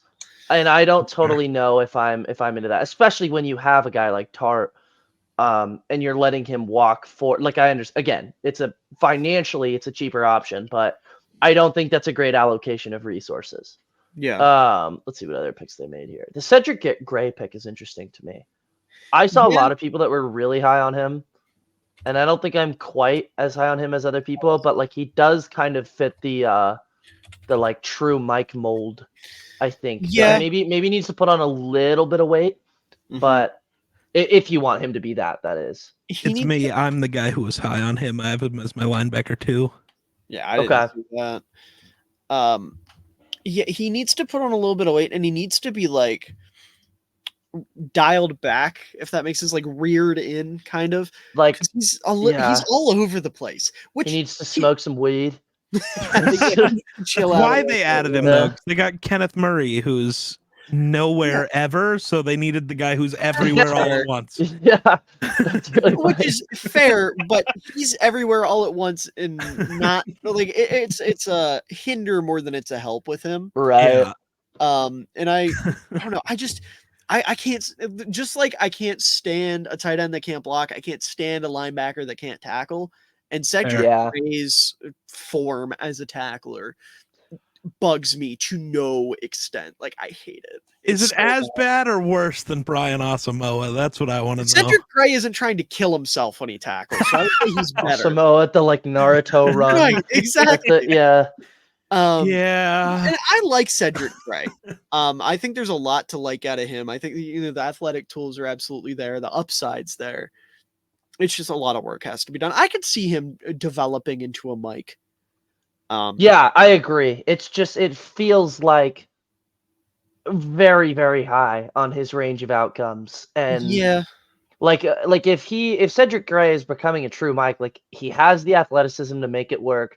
The kind of role made sense for him at UNC, but he's just so raw. Like you kind of said, like the tackling isn't really there. The kind of nuances as a second level run defender don't look there to me. No. I don't really trust him quite yet to be like a true coverage Mike. Even though the movement skills are there. Yeah. It's just like I don't think he quite has the right head on his shoulders. That it feels like a very Walmart version of like a Junior Colson or a oh god, what is his name? Jalen Ford. Out of 10. I really like Ford. I liked him more than Ford. Just Did barely. you? I Yeah, had them as my that's LB fair. 7 and 8. Him and Ford, I think, are really similar. I gave a slight advantage to Ford. But yeah, I think Gray and Ford are really similar prospects. But you know, like again, like it's my prototype of a linebacker. I feel way better about a guy like Coulson hitting that ceiling than I do about a guy like Gray. Because it's just so many strides that need to be taken. Yeah, and to circle back to Sweat for a second, you know, you were mentioning it being rich just based off the talent. When you factor in all the off the field shit as well, like yeah, not that's only the DUI or the DWI or whatever it was, because it but wasn't like all the partying stuff in college too. Yeah, there's no guarantee this dude is taking football seriously, which has been like a legitimate critique. And when you're a 366-pound defensive lineman, that there's questions about whether or not you're putting in the effort, that can start to, and I feel comfortable talking about this as a big dude. I'm not shaming him. It's just the reality. There starts to become the situation of, is he going to keep his body in shape? Is he willing to, you know, keep up with a consistent workout routine, a consistent diet? Because 366 is already fucking absurd for a defensive line. If he starts to let that slip, and we're looking at a guy that's like 380, 2-3 years into his career, he becomes BJ Raji, which is not a good thing for a second round pick. It could be a 380, and it also could easily become like 290 really quickly. Yeah, it could go the other way too. Yeah, it's a big kind of spectrum there. Yeah. So I remember I was really shocked that he went that high. Yeah. That just feels like a reach to me. Because we were talking about him as like a 4th or 5th round guy, especially after the character concern stuff. Yeah. I always thought of him as a late third guy before that. Yeah. Yeah, early second. It just doesn't really make sense to me, especially for a team like the Titans. Wait. Am I on drugs? I might be, so I'm not going to say it until after I look it up. Because like I just really wish they would have went Chris Jenkins. Like I thought, if that's really the route you want to go, you want to get your Tart replacement, Chris Jenkins would have been perfect. Yep. And then who the fuck else did they draft? Jarvis Brownlee, I didn't watch. Jaquan Jackson is interesting. I don't have any thoughts on their day 3 class. Yeah, no, I got nothing. Yeah, I mean, Jaquan Jackson could be fun. All I know is they took 3 linebackers for some reason. Who's the third one? Didn't they take 3? They took Gray, and then they took Harrell. Williams, who's a hybrid, and then Harrell, he's an edge. Oh, is he? I didn't. Yeah. I didn't watch I Harold. had him as an The edge. thing I'm reading just says he's a linebacker. Well, so Titans run a 3-4. that's fair. Yeah. Yeah, and That's then fair. Williams, he's a hybrid. Like, he played safety, but he doesn't have the over-the-top coverage skills to do that at the next level. He's got to come down in the box, and Yeah. which he's fun. Like, I loved James Williams' tape because he just doesn't give a fuck and he hits hard, and that's the best type. Like of Skinner. You were watching JL Skinner Yeah. last year? Yeah. God, what could have been? Poor guy stuck in Denver, hurt. Yeah. Well, he might have a chance now because Denver got rid of all their safeties and then paid a bad Him one. and Simmons are really not interchangeable, though. Oh as, no, like- that's not what I mean. I always thought he should be playing next to Simmons, but But they've got Yeah, him I listed on agree. their depth chart as their third strong safety at the moment. oh sadly. god, man. yeah, he's not making the Burns and roster. You PJ hate to Locke. see that. You hate to see that. Hey, maybe he'll get cut and he'll end up in Seattle, and it'll all come full I need circle. There that, you go. dude. Given our hole at safety right now, I could totally use that. What do you mean? You got the GOAT, Who? Kobe Bryant. Didn't you move him to safety last year? I mean, he didn't. I don't know that he got a snap. Well, Like, all I know is I- he's the GOAT. I might be the only person on the planet who owns a Kobe Bryant jersey, but I do. Why? Seattle Kobe Bryant jersey? Yeah. No, hold on. Dude, You got this. Hold Yeah, on. he does own a Seattle Kobe Bryant jersey why? because That he's seems on like a- this. He wants to get a jersey from every team, and he's a big Kobe. And that Bryant is what he fan. chose. Oh, He's he's a like a Kobe- Lakers Kobe Bryant Yeah, he's a fan? Kobe Bean Okay. fan. No, So, I also Bryant I ate- loved Kobe coming Oh, out of the really? draft. I loved that entire Cincinnati team. Huh. Like, yeah. So yeah, No, he's Yeah. got the Oh, Kobe yeah. Bryant that's a Yeah. throwback Kobe Yeah, Bryant. I've got that throwback for JSN. Yeah, that yeah. is, I think that. No, I have it for Woolen. I have it for Woolen actually. I have the white JSN. Yeah, that jersey. Outside of the Vikings, the only two jerseys I've paid full price for are Lamar Jackson and Kobe Bryant. Yeah. Wow. What a track. Yeah. You're a Well, wonderful until now. jersey investor. Well, I just liked the player. Okay, deal with it. Um, And then I guess I just bought Ivan Pace and JJ McCarthy, so it's okay. But Yeah. Vikings jerseys don't count because I'm a Vikings fan. So Now, since we're done running through the AFC, just before we wrap up real quick, Jackson, I want to ask you, how did you feel about Seattle's draft? I think good, not great. I was not nearly as high on Murphy as a lot of other people. Like having him as the second defensive player coming off the board was a little rich for me. I don't know. I think it's fine. Haynes, I think, should probably be an immediate starter. Mhm. I did a little bit of a breakdown on him on Twitter, and it feels like some of his issues were more related to technique than like physical incapabilities. And so I feel good about that. Tyrese Knight is like another guy who projects to be like a Mike type player, but again, really raw. Because you're really just not really, you're not getting him developed coming out of college anymore. Yeah, other than that, I don't have too many thoughts. Barner is going to be like a Disley replacement, which is fine. Yeah. But yeah, we drafted a dude out of Findlay. Yeah, Michael Jarrell. I had Finn. never heard of before. no. I forget who I was talking to on Twitter about that, and someone popped in and was like, I've been to a Finlay game before. It's like, no, come on, man. No, you haven't. That's insane. Yeah, dude. No, Why? I kind of remember that too. I It wonder might if have that been was- you. It might have been. I might have replied to one of your tweets. I have never been to a Finlay game before, but it might have been someone in my mentions because I do kind of remember that. I don't know at all where Finlay even resides. So Yeah, no clue. Yeah, What do you think about I- DJ James?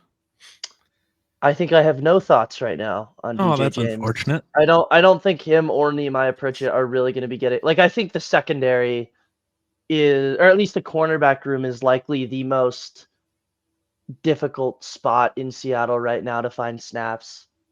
Other than the obvious like quarterback or something like that. I just think, it's pretty solidified Woolen, Witherspoon, and Trey Brown as the main three. So I feel like one of, if not both of them, could very well not make the roster. Yeah. I wouldn't be surprised if like pretty much anyone drafted for Seattle in the 5th round or later gets cut. That's fair. Yeah. Yeah. Because we're not going to get a chance, and because I want to keep extending this to Bug Miller, Okay. and we kind of talked about the Bears, I want your opinions on the Vikings draft class. I need that in my life. It's a very small draft class. Right. I mean, you know how I feel about McCarthy. I think that the Vikings is a good landing spot for him. But really what I'm worried about is his ability to like read out an NFL offense. And as of now, like I don't think having Justin Jefferson is going to make you any better at that. Fair. Like I think that his biggest issue was going through his reads, like moving from 1 to 2 to 3.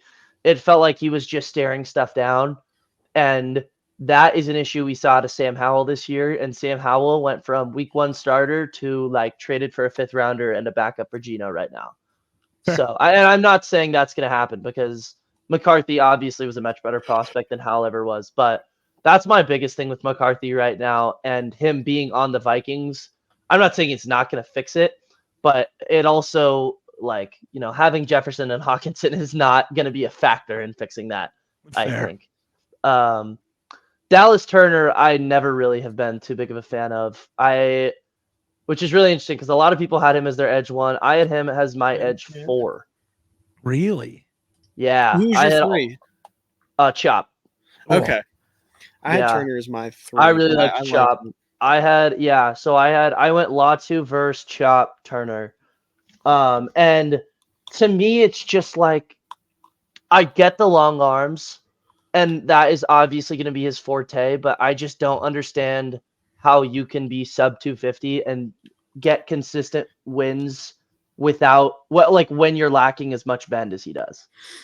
Because he really is not a very bendy prospect. And I think, you know, if you've got to build a little bit more of the,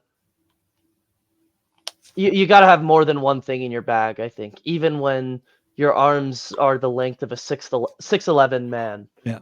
So I viewed him as a huge project. I just think he's kind of, me and Miller talked about this on draft night.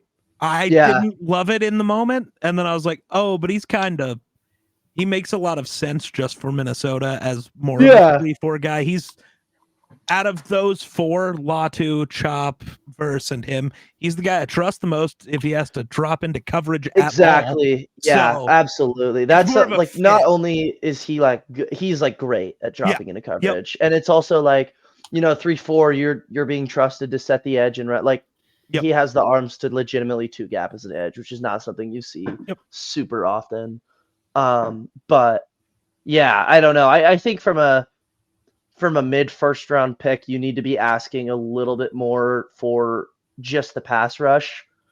Fair. And I don't think he's quite answering my concerns on that, but I don't really have too many thoughts on their day 3 picks.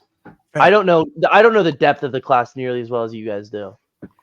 No thoughts, I don't know on Levi Drake Rodriguez out of Texas A&M Commerce. Believe it or not, I did not turn on too much Levi Drake Rodriguez tape. I didn't before the draft, but post-draft I did, and I'm kind of selling myself on Levi. Yeah. I'm becoming a fan.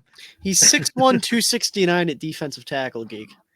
Yeah, but he's not going to play. That's he's hilarious. Not going to play defensive tackle. It's okay. That's a 4-3 edge rusher right there. Yeah. That's not even a 3-4 end, dude. That's a straight up edge. He's going to be a 3-4 end. It's going to be okay. That's your 5. He's going to be a 3-4 end. Do we have him listed as a starter right now? No, but I would almost bet money he ends up being. Okay. Somebody is replacing. Yeah.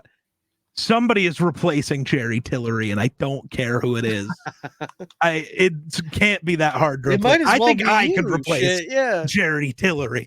No, I don't know. My money's on Jacqueline Roy doing that, actually. That would make a lot more sense than Levi Drake Rodriguez. Yeah, dude.